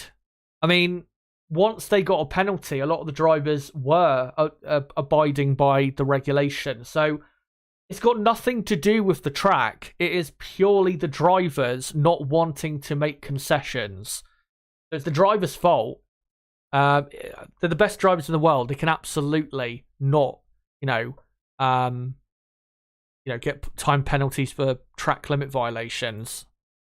So, yeah. McLaren F1 race says, one of the best days of my life, 2015 British Grand Prix, walking along the pit straight after the race, waiting for Lewis to climb the catch fencing. He didn't disappoint, got great video footage that day. Well, that's great to hear. And, 2015 feels so long ago. But, I remember when I went to Silverstone in 2018 to watch, not the British Grand Prix, but I went a couple months after that to watch the World Endurance Championship round that was held at Silverstone that season. The reason I went to watch is because Fernando Alonso was racing for, I think, Toyota, and that's why I went. And it was a great experience. And actually, at the WEC race, because there were a lot less people around compared to what would be, for an F1 race, it was a really nice atmosphere and just a really great track to visit.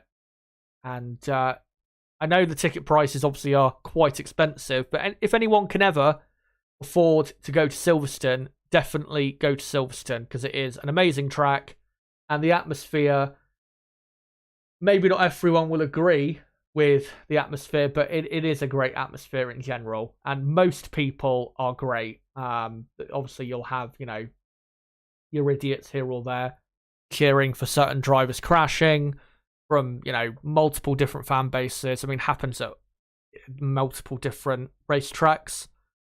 But yeah, it's a brilliant circuit, and if you can ever get to the British Grand Prix, absolutely get yourself there. John Hawking says Nibs will be shattered getting up for this one. Yeah, well, not only that, but he's at the minute having to pay attention to other sporting events as well, which is fucking his sleeping pattern up, such as the Ashes. The third test is running until, the end of the week, I'm pretty sure. I don't know a ton about cricket. And then you got Wimbledon, which me and him, are massive tennis lovers, so we're watching that quite a bit. So yeah. To be honest, I know he didn't join me last weekend for the Austrian Grand Prix, which I'm not sure exactly why, but I think it was probably because of the because he was watching the Ashes, which I completely understand. I mean, at the end of the day, he can come on as many times as he wants, but I wouldn't be surprised if he missed the stream this weekend again because of how fucked his sleeping pattern probably is. So yeah, we'll see if he comes on for Sunday. If he does, great, but we'll see. Let's find some other comments here if I can. Will Chan says, can we have an option for no one for the poll? Maybe I'll start doing that soon if Red Bull continue their domination for long enough. And Will also saying, we'll get a strong weekend from Charles, but Ferrari will find a way to bottle his race, guaranteed. Yeah, we'll see on that. Ferrari have actually been, in the last couple of races, not too bad when it comes to, decisions made during the weekend, during the race. They've been pretty good on that. So, we'll see if that keeps up. Also, Will asking, when are the Aston upgrades, major upgrades coming? Yeah, they've already had one major upgrade. In terms of the others, we'll just have to wait and see. But I've not heard any rumours of... I've not heard any rumours of massive upgrades. Normally, you'll hear rumours of big upgrades, 2-3 weeks before they actually get seen on track. But yeah, well, I've heard nothing about further massive upgrades for the Aston Martin team. So we'll see. And we'll find out, of course, tomorrow, official information as to what they have or have not brung. Alan Tomlinson, just stop oil protests incoming. I know. That is the only thing I'm really not looking forward to this weekend, is that. Obviously, last year, they did break onto the track and attempted to glue themselves to the track, but thankfully the red flag came out before they got onto the track for other reasons, because Zhou Guanyu was literally in the fence after the first corner crash, which was really fortunate timing that it happened like that, because, yeah, that would have been unspeakably bad, to be honest. Yeah, it's guaranteed to happen. At some point in the weekend, one of them dickheads is going to run out onto the track and try and glue themselves to the track. And I have to just clarify, if we do see them out on the track, and I will make sure to say this if it happens during, say, qualifying, practice 3, or the race, one of those sessions that obviously I'll cover live. If they do run onto the track, I do need to clarify, I support their cause. I support them protesting. What I don't support, and I don't think any human being, as far as I'm concerned, has the right, say from a moral perspective, I don't think anyone has the right to endanger the lives of other people when protesting. I just don't think that is a thing that should be allowed. Standing in the road, gluing yourself to the road, anything that could clearly endanger the lives of others, I think is totally wrong, even though I support what they're protesting about and them protesting in general. Just don't support them, endangering others whilst doing the protest itself. And of course, if a driver was to hit them this weekend, then it very much could seriously hurt or possibly even kill someone this weekend, and that's what we do not want to see.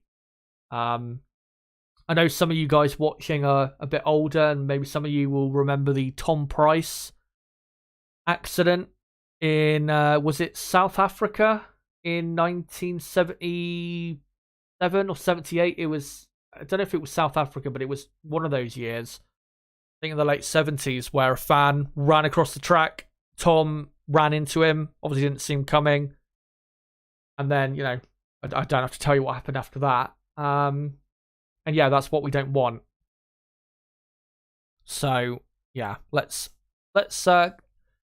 keep our fingers crossed that it doesn't happen. And if it does happen, let's hope it's like during one of the practice sessions and they don't actually get onto track, and they only make it to, like, the grass. That'd be, a good save. Because Wimbledon, for example, which I've been watching since Monday, they've already had a couple protesters. I mean, doing it at Wimbledon, it's annoying, but, there's nothing wrong with it. Because, they're just throwing confetti around. But obviously, if we ran onto the track this weekend and did that, that would be a death wish, to be honest.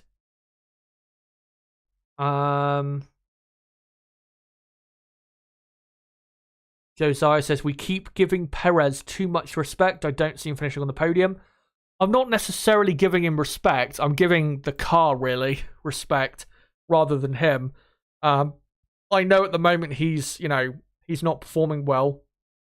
And like I said earlier, Silverstone is not one of his stronger tracks. So I know he's not going to be, anywhere near Verstappen. And in general, his pace is going to be poor compared to Verstappen. But I do think Red Bull are going to be just that much quicker than the other teams that it will bail him out, even if he's not having a great weekend.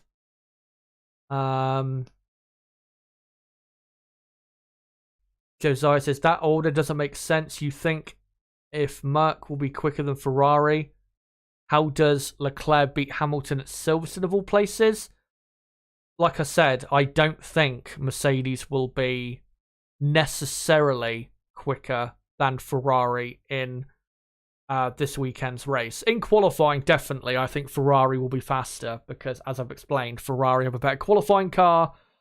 And even with Mercedes' upgrades helping them, I still think Ferrari, in qualifying, have a faster car. For the race, though, it's not just about do you have a faster car.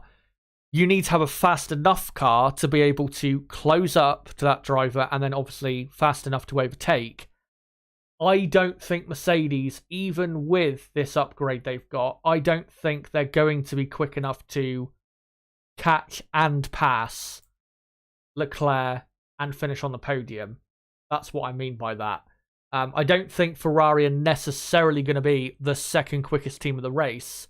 I just think they'll be quick enough to just about, hang on ahead of the Mercedes team. Right, let's find some other comments here if I can. Ultimate Thor says Mercedes a bit of Frankenstein car. McLaren from Racing, Merc has another Diva car. Ultimate Thor says, I predict Red Bull are only using about 70% of their car. They have way more to give. They don't need upgrades. I mean, I see what you're saying. I agree, but just in a different aspect. I don't think they're sandbagging Red Bull. I think in certain races, definitely Red Bull are not pushing as hard as they could do. In Austria, for example, I think for most of that race, I think Red Bull were actually pushing as hard as they could because they had to, because Ferrari pitted under the virtual safety car, gained a load of time on them, and then they had to come out from their pit stop and then get back past two Ferraris and build a gap. So for the last race, I think Red Bull were definitely pushing very hard.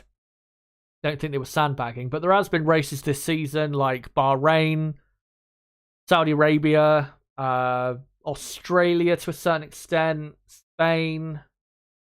Yeah, races like that, Baku as well, where definitely for a good portion of those races they, turned down the engine and really just cruised home. No doubt about that. But in terms of you saying they're only using 70% of their car, what I mean by I agree, but in a different sense or different aspect is I think they are not almost all the time, but most of the time they are definitely pushing the car as hard as they can. But because of the limitations they have from winning the championship last season, of course they have the least amount of for the first half of the season they did have the least amount of wind tunnel time allowed to them, plus another few percent knocked off for the cost cap penalty from 2021. And because they were still top of the championship on June the 30th, that carries through now to the second half of the season. With all of that restriction and penalty for, obviously being the best team and all that, Red Bull have not really been allowed to bring big upgrades to this car. Therefore, they've not necessarily been able to fully realise the potential of the car. Of course, if we didn't have a budget cap, then Red Bull, if they developed this car at the rate that you could have done, 5-6 years ago, Red Bull would still be like a second and a half, 2 seconds a lap, probably quicker than the rest of the field. It would be terrifying, the gap between them and the rest. But yeah, because of the restrictions put on them, I just don't think they can really do much else to the car, which is why Max said, I think in Canada, or was it last weekend in Austria, I can't remember exactly, but he said recently that most of the team are already focusing on 2024, and at this point probably are almost entirely focusing on 2024. So yeah, I agree that they're not quite using up the, let's say, the potential they have, but that was always going to be an issue with the penalty they had. Josiah says quali is expected to be wet. I have seen a couple reports about that, but when I look on the BBC weather app, that doesn't look to be true, really. There is rain probably forecast for Saturday. Yeah, if I just look. Actually. Oh, right. So the forecast has actually changed. Because when I looked an hour ago, it looked like it was going to be dry for qualifying. Now the chance of rain has massively gone up. So the chance of rain when I looked earlier was like, what, 10%, 15% was it? Now the chance of rain is about 40%. Yeah, definitely a good chance of rain now. And looks like there's a 30 to 40% chance of rain from, 11 a.m. until 7 p.m. at Silverstone. So yeah, chance of rain definitely is pretty decent. Whether we'll get rain or not, though, again, we'll have to see. The British weather can be weird. And then Sunday still looks dry. Sunday looks like a probably 30% chance at most, but it does look a lot sunnier for Sunday than on Saturday. But we'll see, of course. When we get there, let me just clear my throat a second.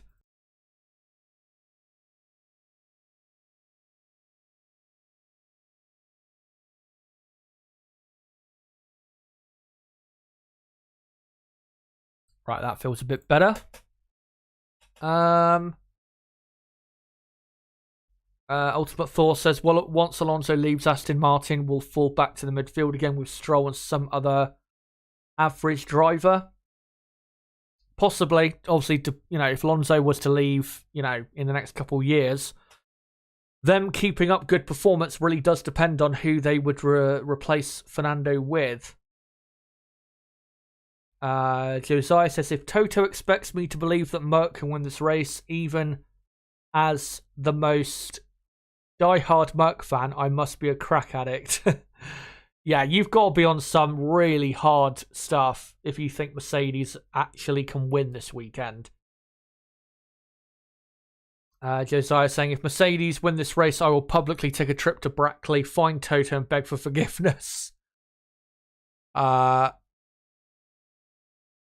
Josiah saying, ultimate, they will win in Brazil again, but that's it. The thing is, by the time we get to that part of the season, I could definitely see them a lot closer to Red Bull, for sure. But I'm not sure that track... I know obviously they won there last year and their car didn't necessarily suit the track layout as much as other circuits, but yeah, I think with this year's car even, still, it's not really suiting of that type of circuit. I mean, Sao Paulo, that track is not entirely similar, but is definitely similar in certain aspects to the Red Bull Ring, where Mercedes were so poor. So yeah, I would be surprised if Mercedes were, fighting for the win there like they were, and obviously getting the win like they were last year. If we can find some other comments.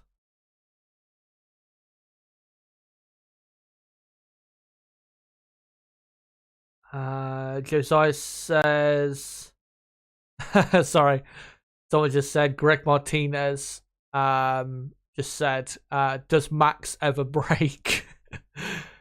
He's that quick, you'd think he doesn't break.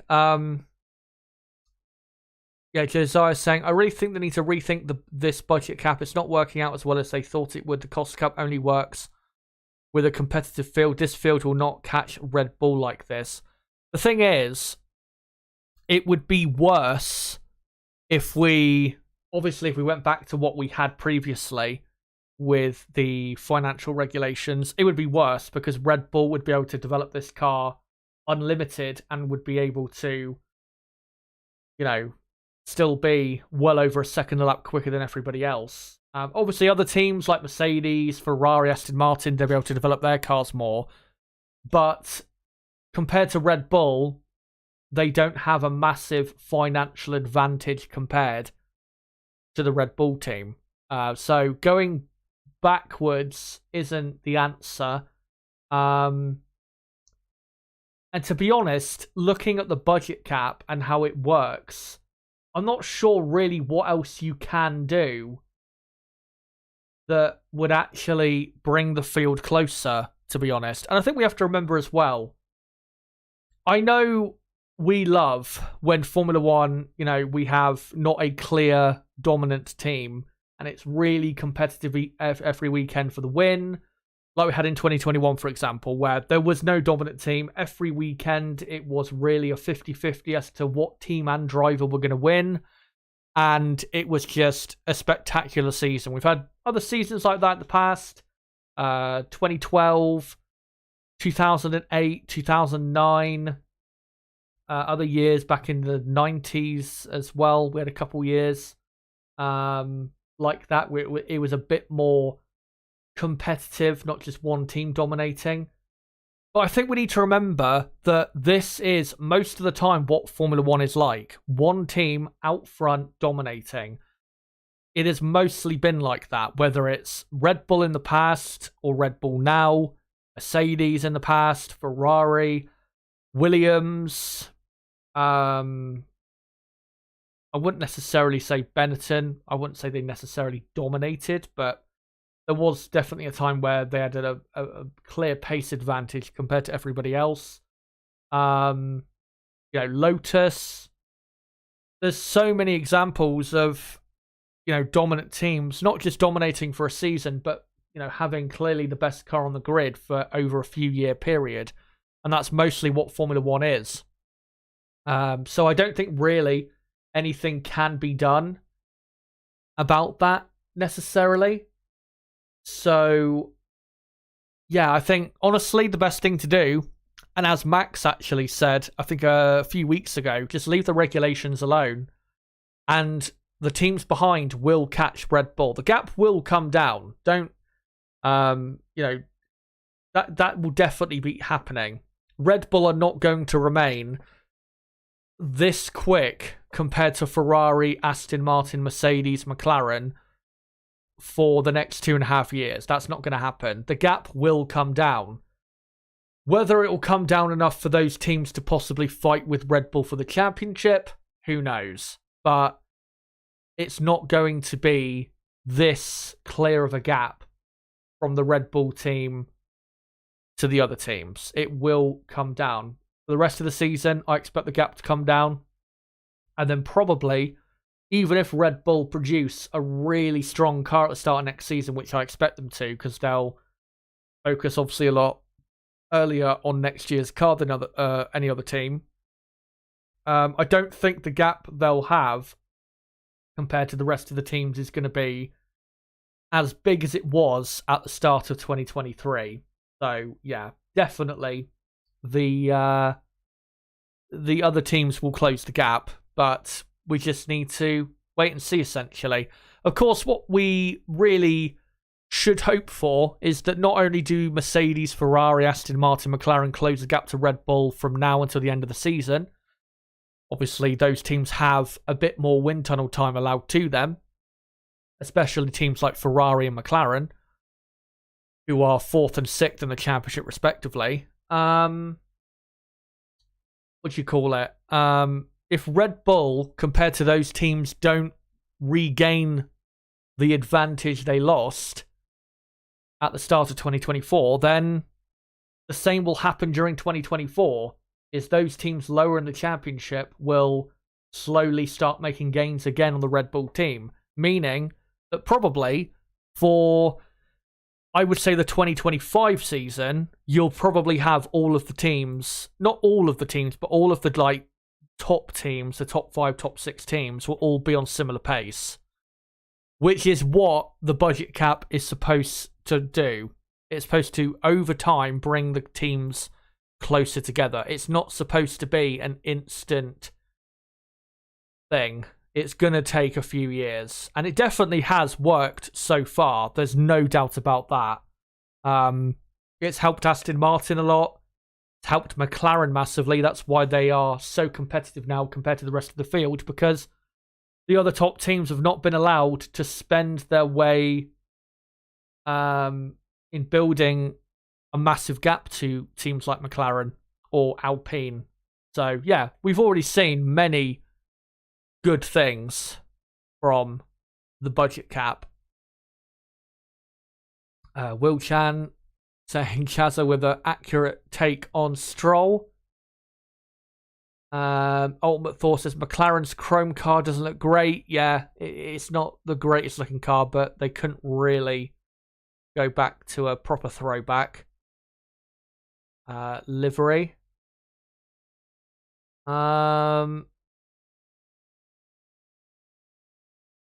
Let's see if I can find a couple more comments. Greg Martinez thinks it will be on Sunday Max winning from Checo, Lando, Sainz, Leclerc. And let's see if I can find one more comment. And yeah, Ultimate Thor saying Stroll, just a billionaire averagely. I'm not even sure if that's an actual word that you put there. Crap driver. Yeah.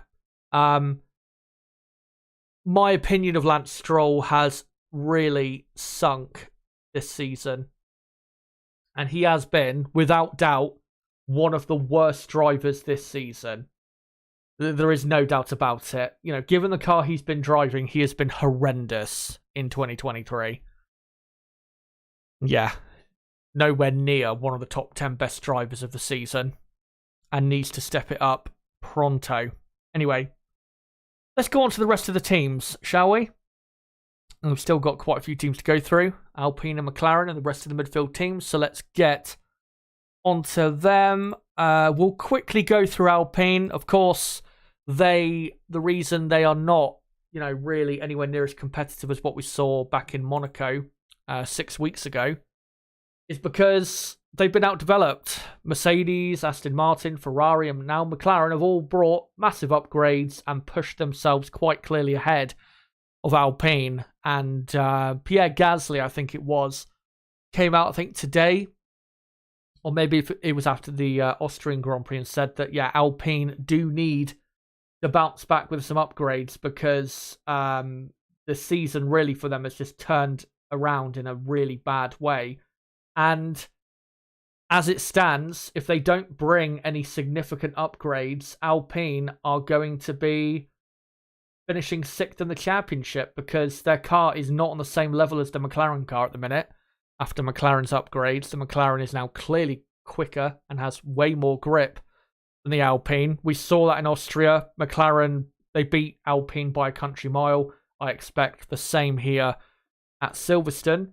And there's a pretty decent chance, if McLaren are even quicker than I think they'll be, there's a pretty decent chance McLaren will overtake Alpine in the championship at the conclusion of this weekend's race. The gap is only 18 points between the two teams. If Lando was to finish in 3rd and Oscar Piastri was to finish in, in 8th place or higher, then McLaren would be up to 5th. So Alpine need some big upgrades very quickly. And given that they do have a bit more wind tunnel time allowed to them than teams like Ferrari, Aston Martin, Mercedes, not more time than McLaren, but really the time they both have in the wind tunnel is about the same.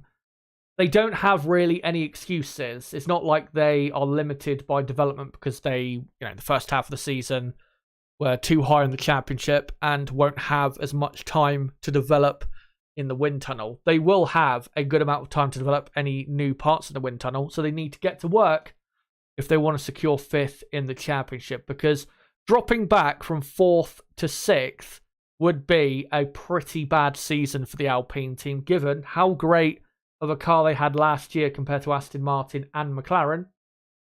And also, when you consider, again, 6 weeks ago, Esteban Ocon finished in 3rd place with a car that was genuinely quick enough to be up in that part of the grid. It wasn't just a lucky podium. So, yeah, Alpine, big improvements are needed. They will be this weekend probably the 6th best team, maybe the 7th best team in qualifying if Nico Hülkenberg for Haas produces another amazing weekend, which is possible because Hülkenberg has been amazing this season. But in the race, definitely they'll be best of the rest after the top 5 teams. because their car overall is too good compared to Haas, Williams, Alfa Romeo, and AlphaTauri. But it won't be enough for them to secure a points finish. They're really going to have to hope for retirements from certain teams in Sunday's Grand Prix. Let's now move on to a lot more positive team, and that is McLaren. What a race they had in Austria throughout the entire weekend, not just in the race, but again, throughout the entire weekend, they were the third best team. Norris was fourth in qualifying, and then fourth in the end in the race after Carlos Sainz got his penalty. The pace was really strong. Lando was consistently fighting with Lewis Hamilton through a lot of the race, eventually overtook him. And the McLaren car was clearly quicker than the Mercedes in the race as well. The Aston Martin, in race conditions, was a bit better and on pretty much the same pace as the McLaren, but still, McLaren were able to hang on. And the improvements McLaren have made, one thing I need to clarify on these upgrades with McLaren, we did think that it would help with the drag of their car, but that has not been the case, according to Lando Norris, who says that the car upgrades have not helped with that. All they've done is given the car a lot more grip than what they had previously. And that's why McLaren look a lot better. So the improvement we saw at the Red Bull Ring is not the full potential of this new McLaren car. And we are going to see a lot more of the proper potential of this McLaren car this weekend. So I'm really excited to see what McLaren could do. And McLaren, legitimately, on pure pace, could finish on the podium this weekend. That is not out of the question. Lando, obviously, it's his home race. He's amazingly quick. Silverstone, he always has been. And we know when it comes to qualifying, he'll definitely secure what should be for McLaren, given what their performance is like, a good position. For Oscar Piastri, I really hope he can benefit as well from those upgrades, because Oscar has had a good season so far in what has been, most of the time, a pretty shit McLaren car. And as I said earlier, Oscar has got a good track record here at Silverstone, so I do expect Oscar definitely to be in the top 10. And I think Oscar will be, as I predicted, 7th in qualifying and then 9th in the race, but definitely I could be wrong when I come to that prediction. And not just with that prediction, but to be honest, with my prediction, I'm kind of underselling or underrating the potential McLaren might truly have around a track like this. They could legitimately be the second best team this weekend, because really, the main reason why Ferrari were quicker than McLaren in Austria was because Ferrari had, I think, nearly 5 kilometers an hour more straight line speed than the McLaren team. So, yeah, obviously this weekend that is still important, but nowhere near as important what we saw at the Red Bull Ring. So, yeah, watch out for McLaren. It's going to be a very strong weekend. Both cars will definitely be in the top 10 all weekend, whether it's dry or wet. Even in the wet, I think they'll be super quick. And actually, the wet will suit them better than the dry. So they'll be praying for some rain this weekend. But yeah, McLaren, it's going to be a great weekend for them. And they very much could overtake Alpine in the championship after this weekend's race. We will see. Let's go through the final few teams and we'll come to the end of the stream, because I've been live for over 2 hours now. I've gone quite long on this stream, I have to say. Alfa Romeo were horrendous in Austria. They should be better this weekend, because I think I've figured out now why Alfa Romeo at certain tracks are a lot slower than others. And I think the issue is Alfa Romeo have got a good amount of downforce compared to teams like AlphaTauri, Williams, Haas to a certain extent, even compared to Alpine to a certain extent. Still not as good as Alpine, but they're not too far away in that area. But the issue, I think, because obviously they have a Ferrari power unit, they don't tend to do great top speeds compared to their fellow Ferrari power teams. Obviously the Ferrari works team and the Haas team. I think the issue for Alfa Romeo is they have too much drag on the car. Therefore, around power circuits, they're just not as quick as what we have seen. For example, what they did at the Spanish Grand Prix, where Zhou Guanyu finished up in 9th place. We saw Bottas, even though he finished in the points in Canada, that was more so because of the great tyre management and also the really good pace on the harder tyre that Valtteri had. I don't think it was necessarily because the Alfa Romeo had, great pace in the dry around that circuit. So this weekend, which obviously this track a lot more aerocentric, should suit Alfa Romeo a lot more. Zhou Guanyu did qualify in the top 10 here last year. Let's hope he's not carrying any PTSD from what happened last year. Because, that accident was a really bad one when you look back at it. And we were really lucky. Nothing worse happened. Valtteri Bottas, of course, normally has been super quick at Silverstone. We'll see if he can do anything like that this weekend. But yeah, this should be a stronger track for them. But they won't be anywhere near the top 10, I don't think. Now we'll go on to Haas.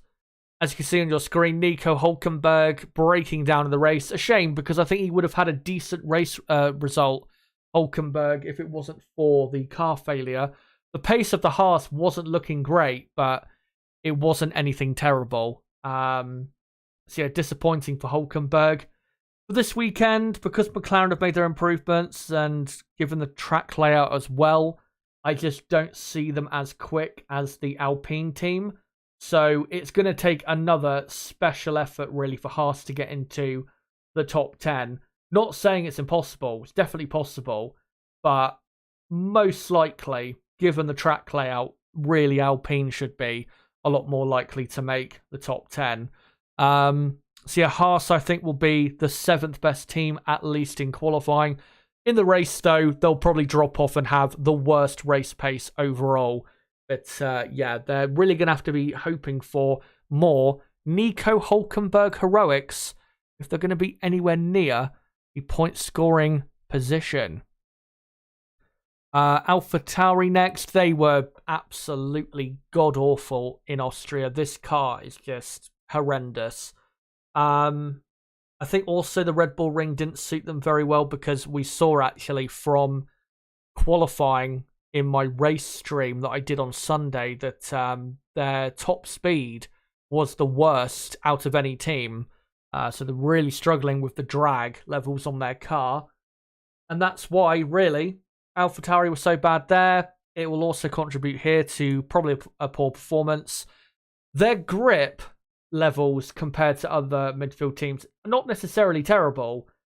Just not really anything special. And anything notable, really, to put them in a strong position. So the only thing, really, they can rely on is Yuki Tsunoda producing more heroics like he's done earlier in the season. If that doesn't happen, though, then AlphaTauri will be pretty much at the back of the field.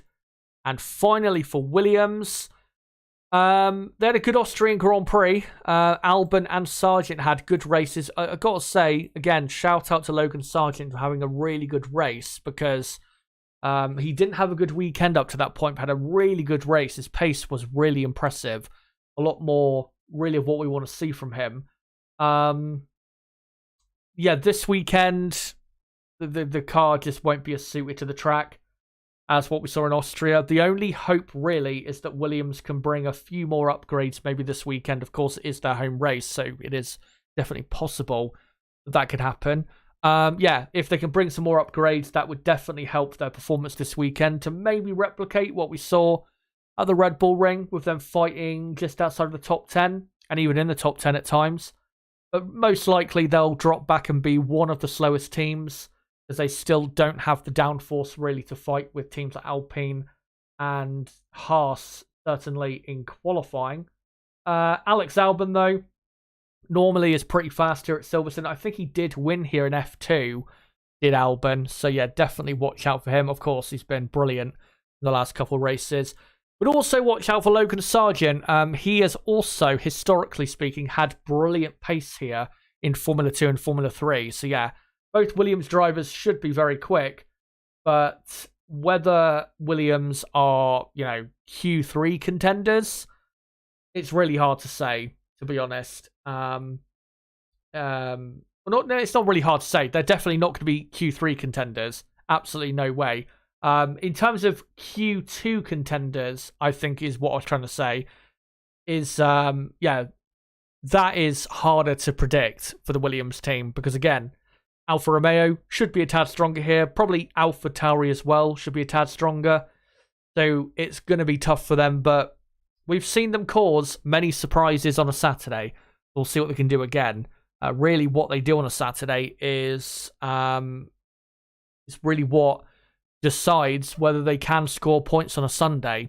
So, yeah, we'll have to see what they do on the Saturday. Most likely, they'll get Albon into Q2, and Logan Sargent will probably just miss out and finish up in like 16th or 17th place. We'll see what happens for them. But yeah, there will be a drop-off of pace for them this weekend, no doubt. But that, guys, is the end of the stream. Thank you guys for coming along for this weekend preview for the 2023 British Grand Prix. Let me just finish up the poll in the live chat. I asked you guys who is most likely to challenge Red Bull this weekend at the British Grand Prix. And you guys, after 72 votes, you guys voted for Ferrari as the most likely team with 43% of the vote. Mercedes second, 37%. Aston Martin third, 12% of the vote.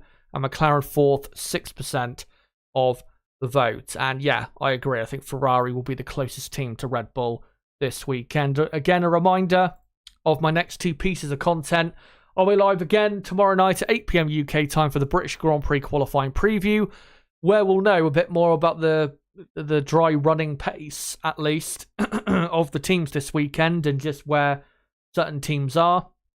And we'll go through the data of practice to determine what most likely will happen in qualifying. And of course, I'll go through the official list of upgrades for each team to just see who has brought the biggest set of upgrades. Obviously, very important that going forward during a season. And then on Saturday, I'll be live from 11:15 a.m. UK time till 4:30 p.m. for the Practice 3 watch-along, F2 Sprint Race watch-along, and qualifying watch-along. And of course, on Sunday, I'll be doing the race preview and race watch-along and a weekend review on Monday. So plenty of content coming your way. Make sure to join me for all of it, guys. Thank you for coming along to tonight's stream. Before you go, make sure to smash a like button. I can see, I think we're on 30 likes, I think it is. Let's try and get even more if we can. That'd be great if we could. And as well, if you want to keep up with the content on this channel, not only could you subscribe, you could also follow me on Twitter at ChazHD5 to keep up with when I go live. And as well, you could join my Discord server, link below in the description or possibly in the live chat.